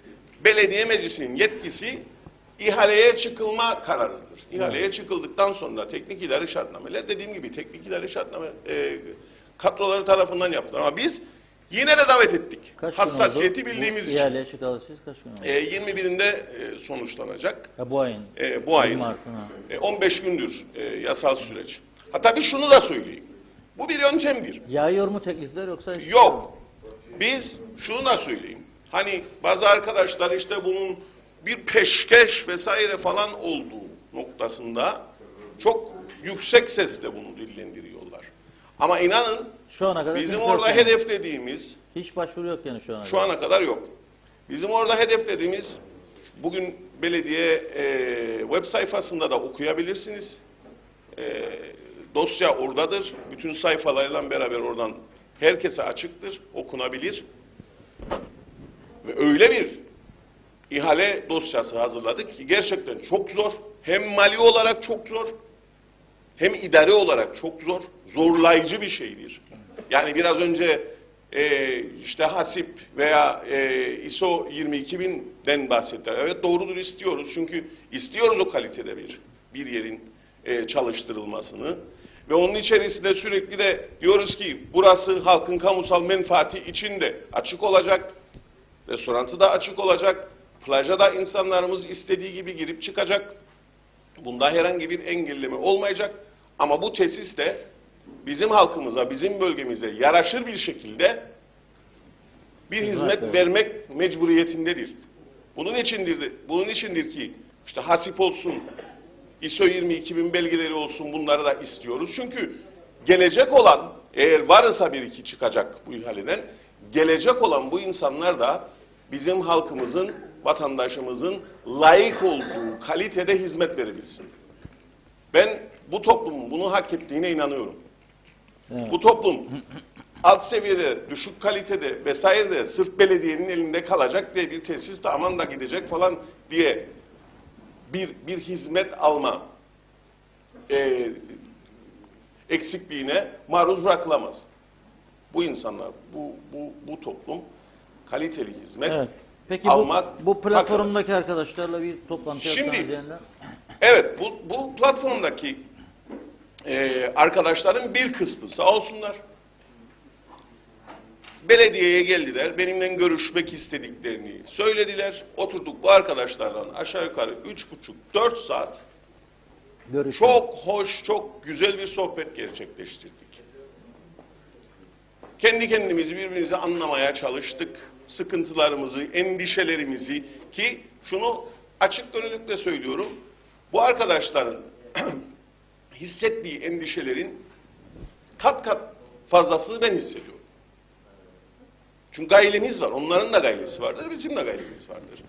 Endişelerimiz tabii ki olacak. Yani dediğiniz gibi, yani bu suyu içerken bile endişe ediyoruz. Tabii ki endişe ediyoruz. Çünkü belki bir bilinmez vardır önümüzde, içeriğinde, ama bu da hayatın realitesi. Ne biliyoruz nasıl bir şey olacak. Çok doğru.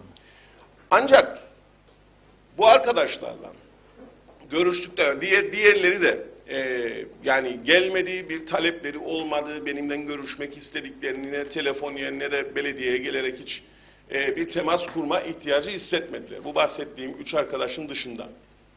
Ki ben 4,5 yıldır belediye başkanıyım. Hiç kapım kapanmadı. Hiç. Yani özel bir durum olacak, özel bir görüşme olacak ki kapımı sırf o özel görüşme için kapayım. Hiç kapım kapanmadı. Hiç kimse de belediyeye gelip de benimle görüşmek istediğine ben bununla görüşmem de demedim. Telefonum 24 saat açıktır. Hiçbir zaman cevap vermeme diye bir alışkanlığım yoktur. Ha, ola ki bir toplantıdayım, o an cevap veremem. Dönmeye çalışırım, bazen gözden kaçsa bile, ama telefonum da 24 saat açıktır. Ancak bu arkadaşların bir kısmını tenzih ediyorum. Geriye kalanı benim ile bu konuda hiçbir girişim yapıp da hiçbir bilgi alma, bilgi verme, bir diyalog kurma girişiminde bulunmadı bugüne kadar. Bu akşam konuşuyoruz. Evet. İyi oldu. Yani bu akşam konuşulması da iyi oldu. İyi oldu. Siz de buna vesile oldunuz. Şimdi ben bir şey daha söyleyeyim. Bu arada size bir saniyelik bir ara vereceğim. Burada Londra'da yaşayan da çok insanlarımız var, İngiltere'ye gidip gelen, biliyorum, Arif Bey gibi. Bu akşam bir Brexit oylaması vardı. 242'ye 391 oylar reddedilmiş. Bu da İngiltere'de... Brexit. Evet. İlginç. Reddedildi. Onun için herhalde İsrail'in yarın fırlar yukarıya doğru. Onu da söylemiş olalım. Hem ekran başında bizi izleyenler açısından. Şimdi son bir şey söyleyeyim. Muhakkak diğer arkadaşlar bir şey daha eklemek isteyecek buna. İnşallah böyle polemiğe girmez. Evet. Evet. Sessizliğimizi korursak bitiriyoruz. Zaten sonra geliyoruz. Belediye Başkanı son sözünü söylüyor. Arkadaşlar bu bir ihale süreci. Tabii 21'ine kadar ne olur ne olmaz. Yani kimse bilemez. Bu ihaleye katılan olur mu? Onu da bilemeyiz. Belki olmaz. Belki olur. Biz ihale komisyonundan bunu uygun görmeyebiliriz. O da bir olasılıktır. Belki hiç kimse katılmaz. Ve bunun dışında yöntemler düşünmeye başlarız. Yani B planları, C planları ne yapabiliriz?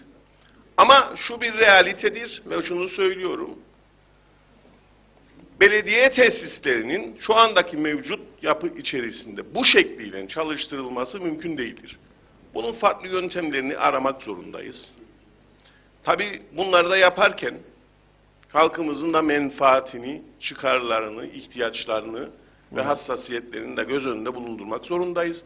Biz de bunu yapıyoruz. İnanın belediye içerisinde, belediye meclisi arkadaşlarımızla, belediye içerisindeki personellerimizle, diğer arkadaşlarımızla bunları gerçekten çok düşünerek, tartarak, ince eleyerek yapmaya çalışıyoruz.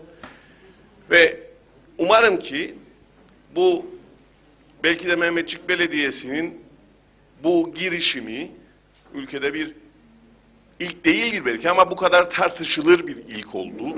Çünkü birçok belediye kendi tesisini bugün kiralıyor, ben takip ediyorum.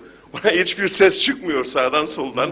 Ama Mehmetçik de burada güzel bir başlangıç oldu. Yani insanlar bunu tartışıyor ve bence bu ülkede artık bunun gerçekten sadece Mehmetçik Belediyesi'nde değil, bütün belediyelerde de tartıştırılması gerektiğine inanıyorum.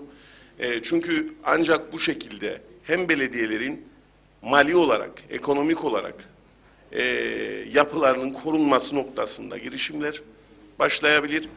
Hem de hizmet akışından daha iyi, daha faydalı bir tempo tutturabiliriz diye düşünüyorum. Çok teşekkür ediyorum. Şimdi bir mikrofon verelim. Bir kişi, yani toplam bir kişi konuşsun. Başkan da cevaplasın. Çünkü süremize 2 saati bulduk. Başkan dursun, sen de istersen mikrofonu da. Yok kalsın burada. Tamam. Şimdi buyurun. Arkadaşlar ben önce bu halk plajının restorandaki fiyatlarını geçen gün hiç üşenmedim. Gittim çektim burada. Buradaki fiyatlar özel sektör fiyatlarından aynı. Hatta bazıları daha yüksek. İsterseniz bazılarını size okuyabilirim. Yani bir kuzu pirzola burada 45 lira.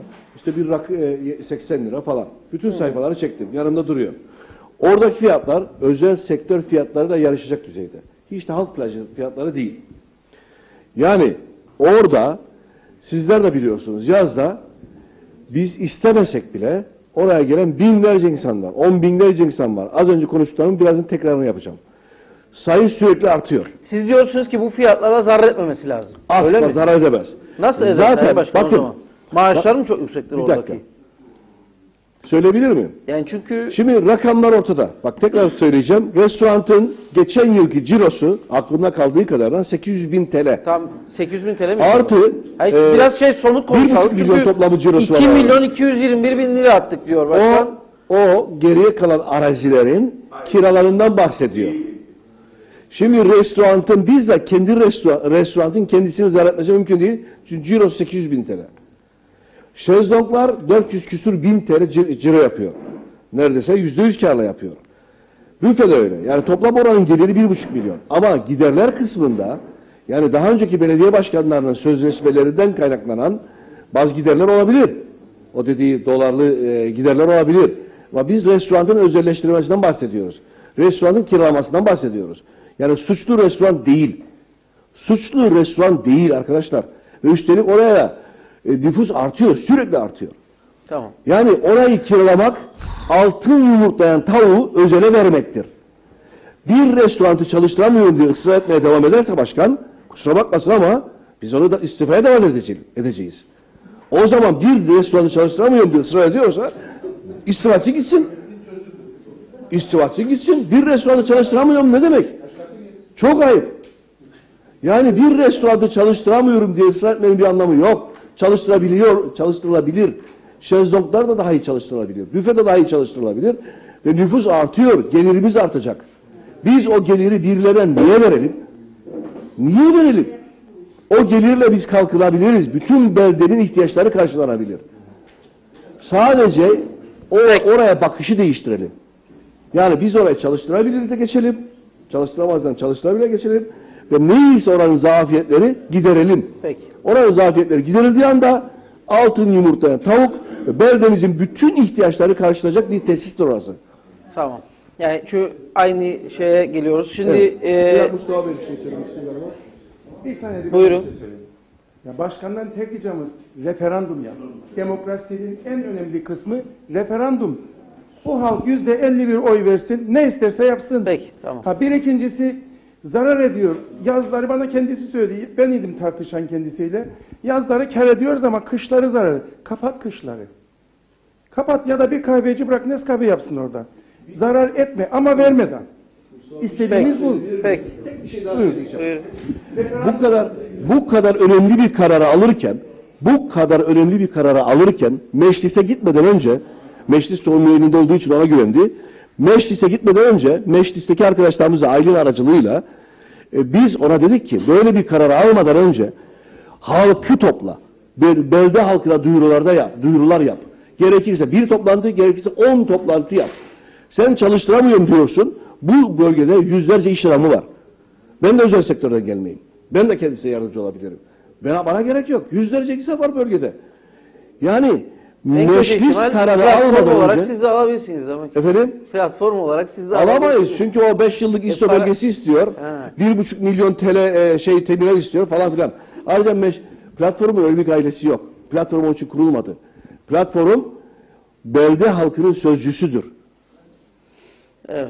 Biz Aylin Hanım aracılığıyla kendisine dedik ki kararı almadan önce belde halkıyla tartışmadı. Ondan sonra biz kendisine gelmemişiz. Gelemeyiz çünkü kararı almış. Kararı aldıktan sonra biz niye gelelim? Kararı almadan önce bizi niye ciddiye almadı? Belde halkını niye ciddiye almadı? Sadece 4 tane CTP'li meclis üyesine güvenerek her türlü kararı çıkaracağını düşünüyor. Çıkardı da. Ondan sonra gelmemişiz. Karar alınmış. Peki. Ama bu iş burada bitmediğini kendisine söyleyelim. Avukat tutulmuştur. Ve bu iş hukuksal anlamda da devam edecektir. Peki. Şimdi vekillerimize dönüp alalım mikrofonu. Yok biz alalım mikrofonu. Vekillere Güllü Dayı'yla bir konuşması verebilir miyim? Verelim.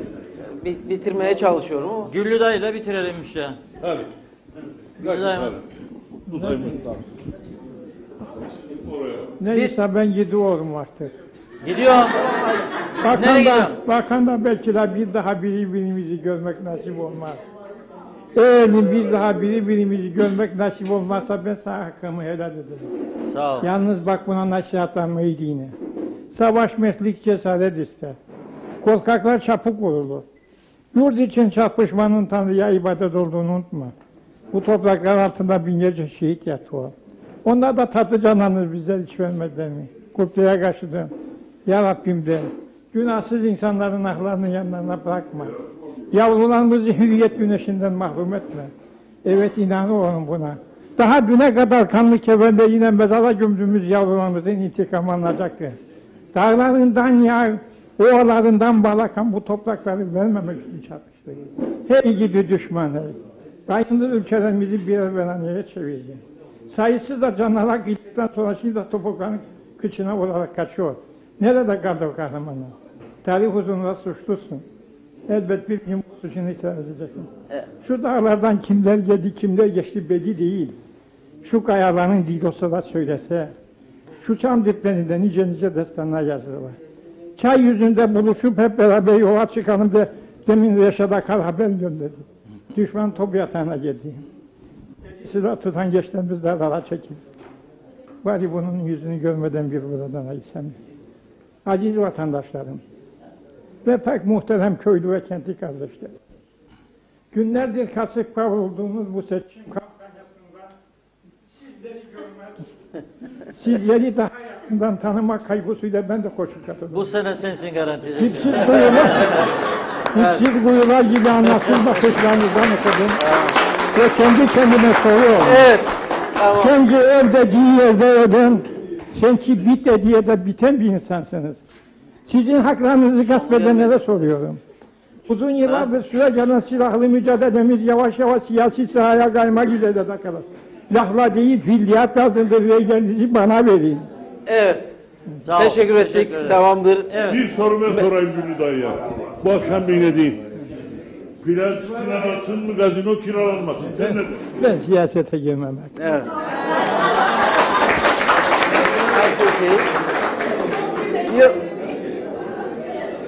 Çok kısa bir şey ekleme yapın. Aynı şeyleri tekrarlıyoruz ama hani lütfen. Çok kısa vekillerime verip bitirmem lazım. Buyurun hızlıca. Peki 2 kelime söyleyeceğim. Buyurun.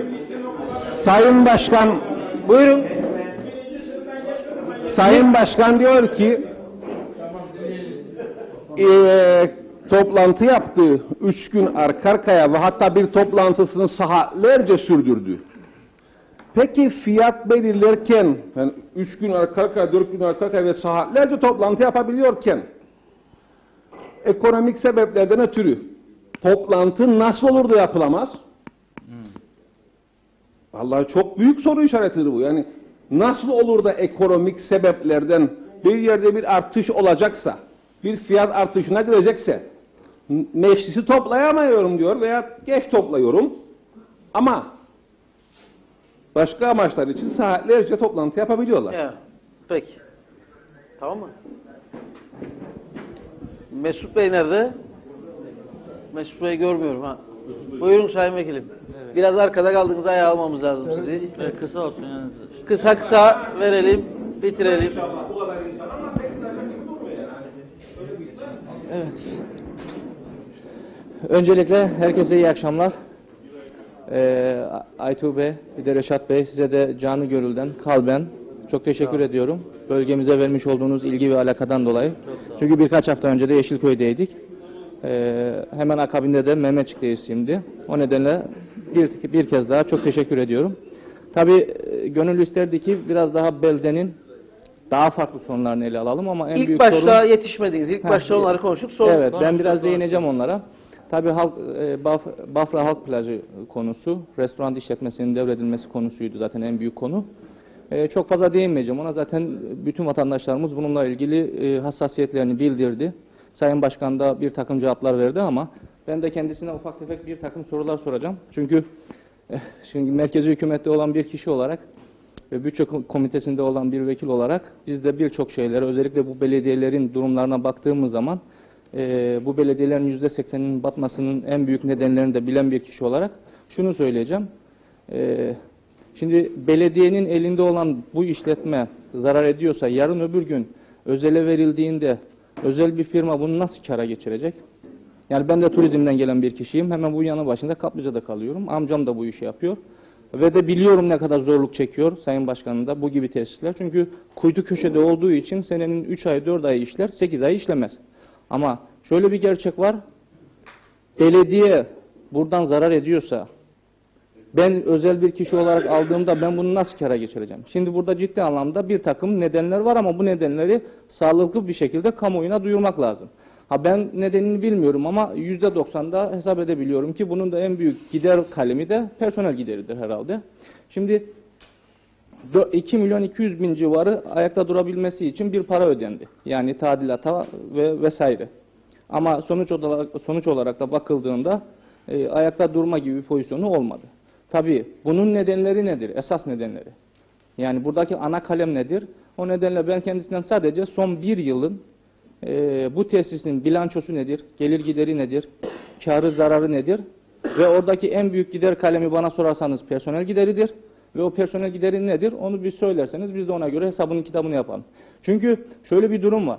Bu belediyelerin batmasının yani işte bu kadar zararda olmasına rağmen bile biliyorsunuz birçok belediyemizin çalıştırmış olduğu personelinin ihtiyaç sandığı sigortası bile yatmıyor. Diğer taraftan vergi ödenmiyor. Atıyorum elektrik kurumuna bir sürü borçları var. Bu kadar gider kalemi bu belediyelerden çıkmadığı yerde ki kaldı ki bu tesiste de çalıştırılanlara muhtemelen bunlar da ödenmiyor. özel bir firma gelip de bunları çatır çatır ödediği yerde kar yapacak değil mi? Bir de dönecek zaten ihale bedeli olarak da bir kira ödeyecek. O nedenle bana sorarsanız bugün yapılan açıklama sağlıklı bir açıklama değildir. Ben tatmin olmadım. O nedenle sadece sormuş olduğum bu kalemlere cevap verirse çok iyi olur. Diğer taraftan işletilemez mi bu? Belediyenin kontrolü altında elbette işletilir. İşte sağlıklı, iyi bilen bir yöneticiyi oraya koyduğunuz zaman elbette yönetilir. Bu taraftan Varol arkadaşımız... Yönetilir ama Mesut Bey diyor ki belediye başkanı kola fiyatı değişecekse belediye meclisi toplaması lazım. Yani, Reşat Bey toplanır tabii. Yani bir ticari sektör her gün belediye meclisi nasıl toplayacak? Leblebi fiyatı değişti toplayacak. Şimdi Reşat Bey bu biz de bu sektördeyiz. Söyleyeyim bu şeydeki menüdeki fiyatlar veyahut da kolanın içeceğin fiyatları atıyorum bir borsa gibi veyahut da bir petrol varil fiyatı gibi saniyede bir değişmez.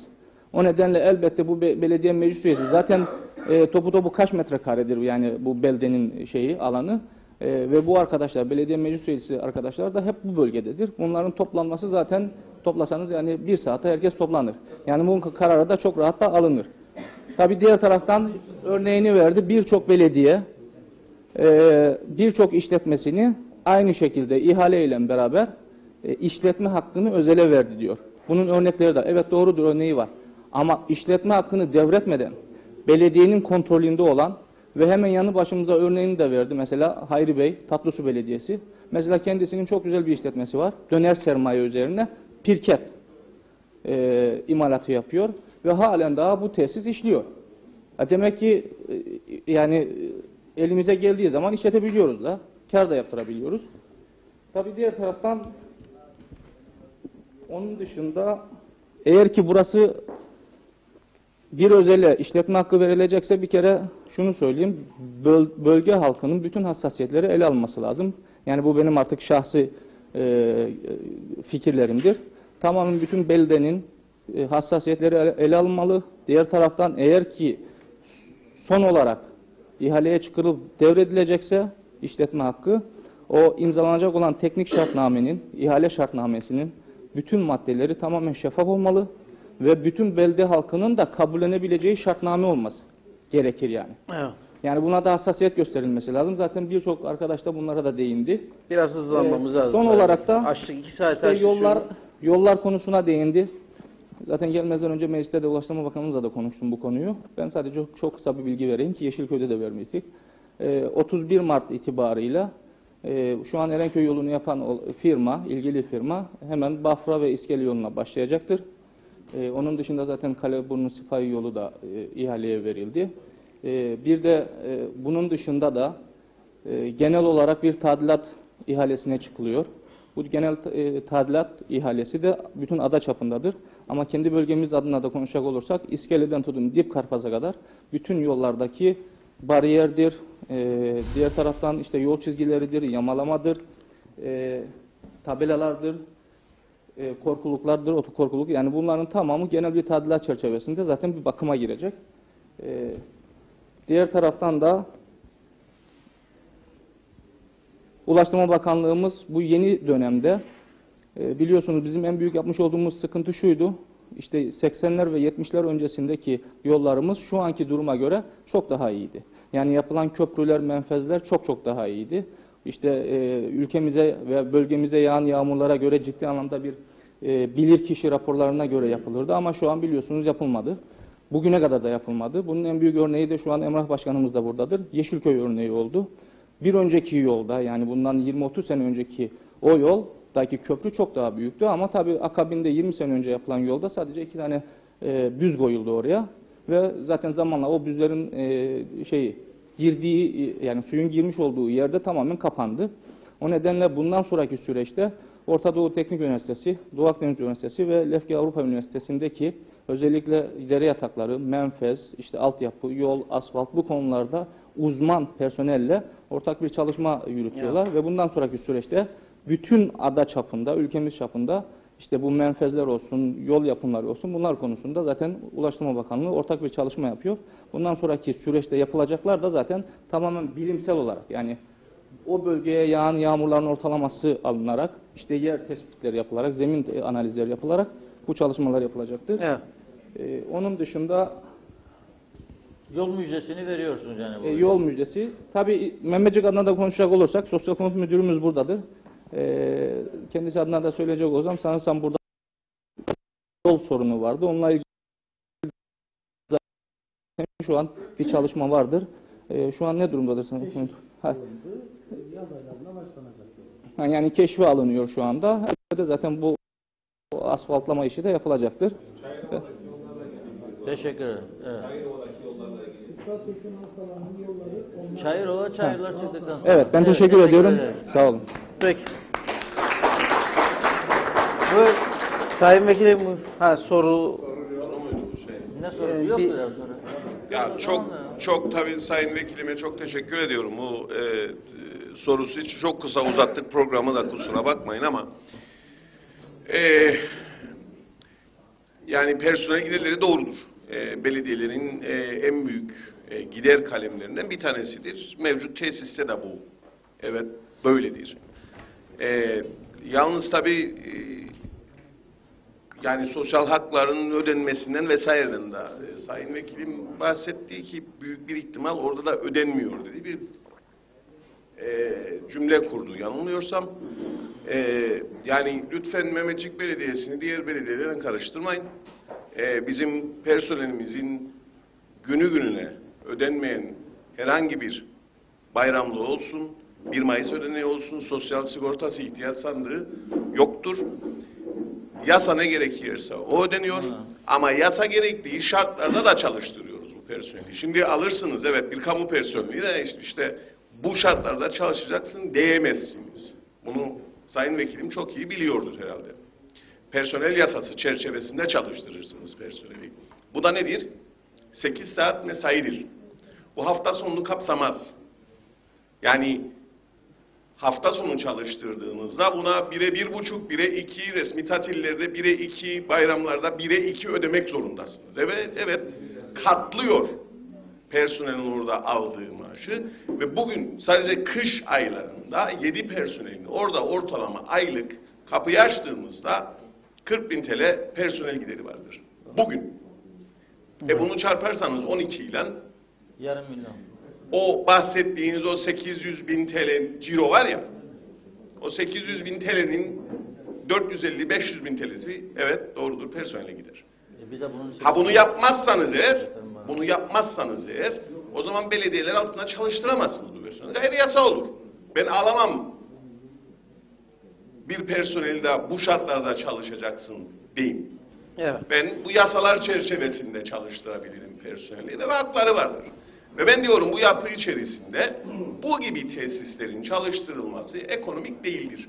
Başka türden bir yaklaşım bulunabilirse ne güzel. Bunu yaparız. Ama mevcut yasalar çerçevesinde de bunu yürütmek çok da mümkün değil. Evet, Sayın Vekilim bir dakikanız var. Buyurun. Buyurun. Bu kadar sansür olmaz ya.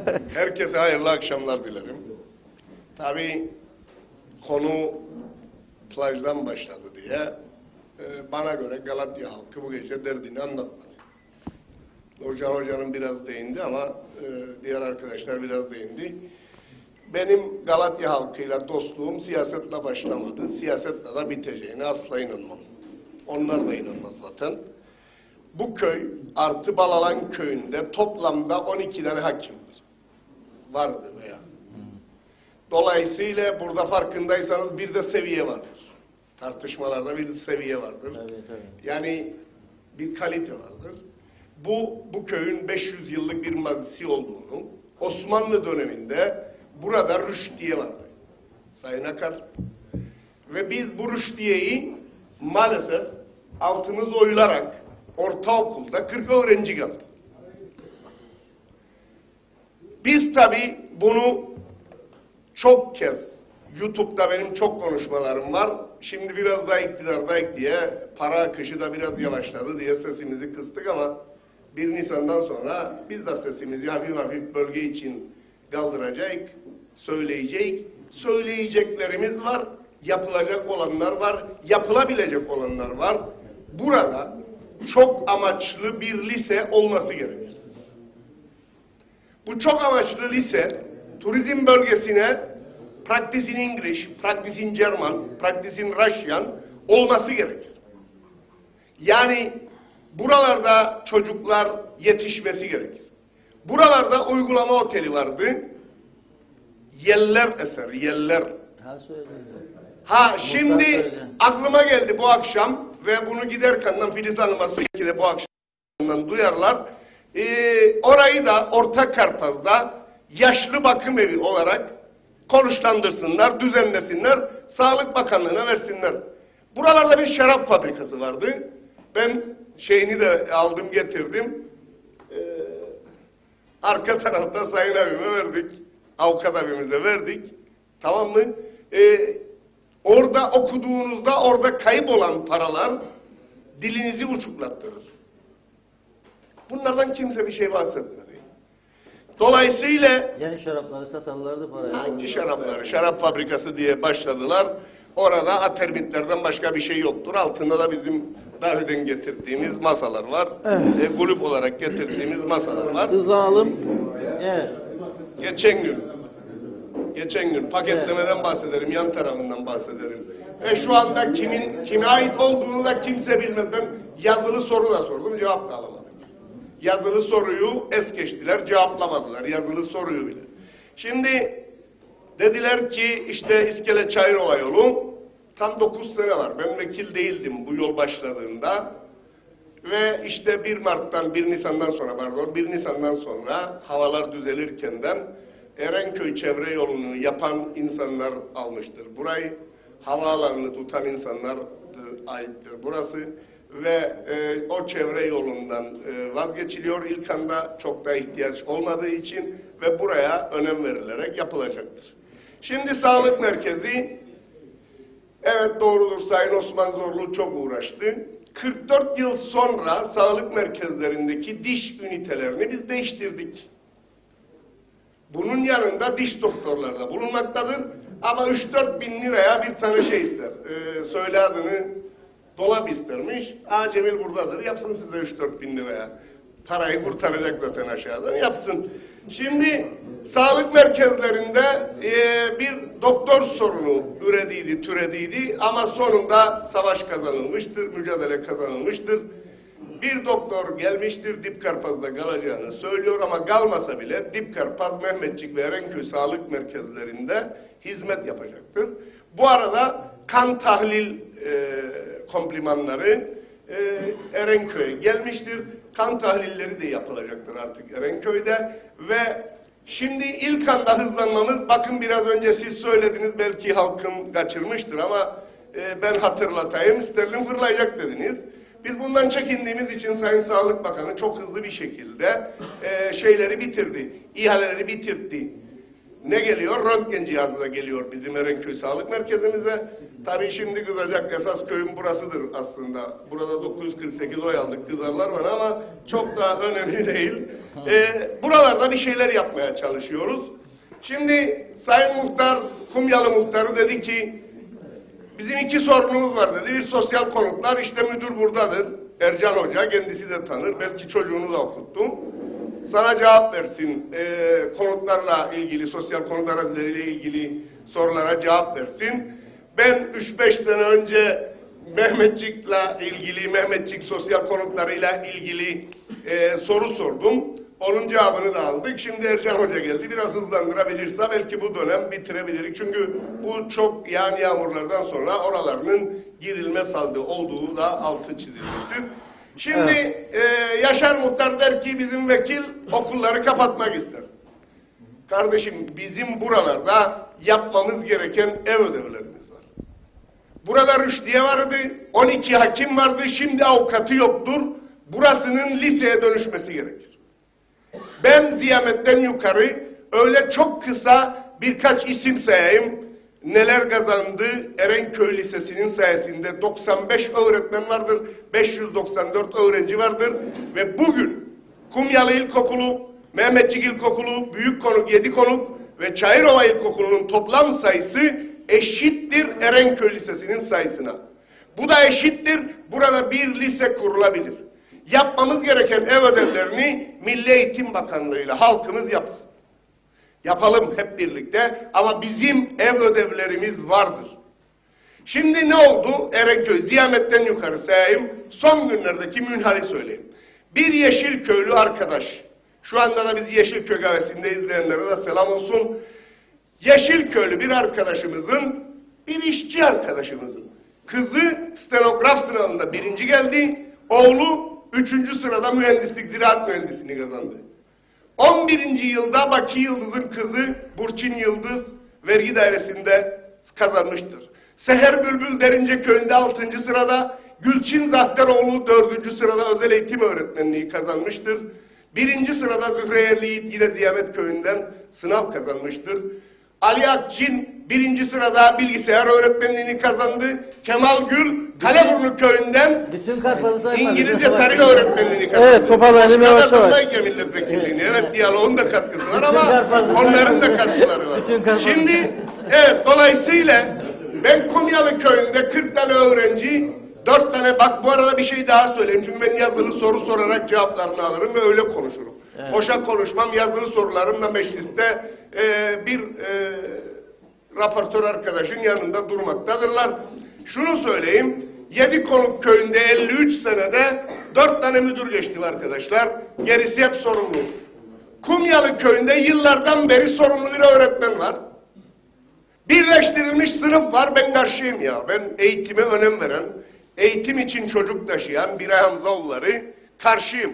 Benim ilk taşıdığım çocuklardan 3 tane tıptan mezun olan çocuğum var. Ve bunlardan bir tanesi de benim kalp doktorumdur. Ve onunla da gurur duyarım.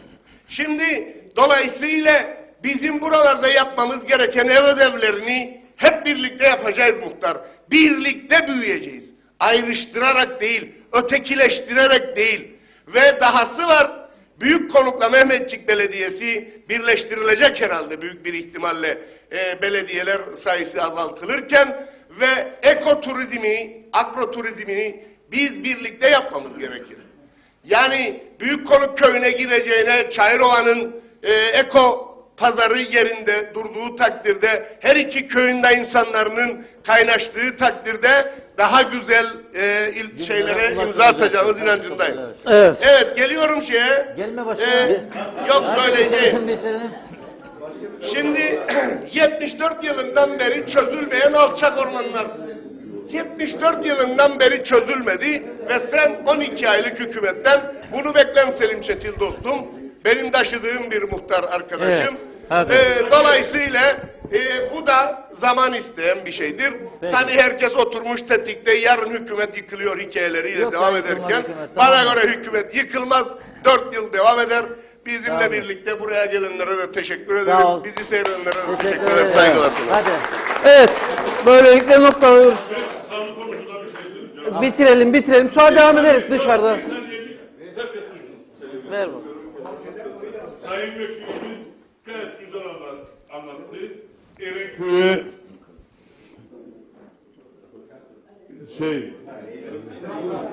kan tahlilleri yapılacak. Erenköy'e röntgen kurulacak.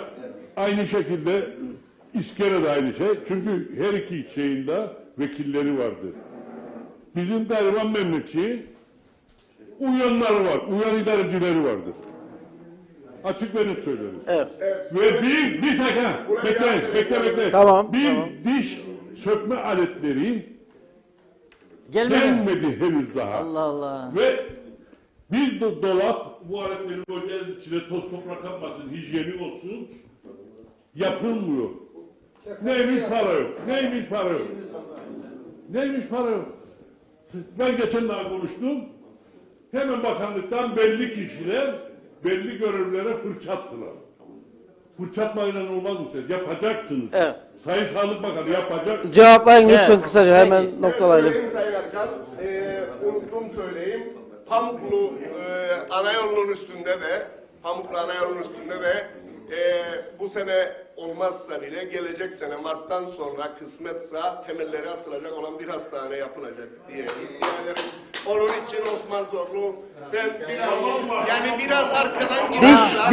Diş ünitesi gelmeyecek. Geldi diş ünitesi Sayın Aytun Türkan ve ilginçtir. Diş ünitesi Erenköy Sağlık Dolapçık Merkezi'nden önce gelmiştir. Tamamdır. Teşekkür eder Sayın. Evet. Haftaya tekrar görüşmek üzere. İyi akşamlar.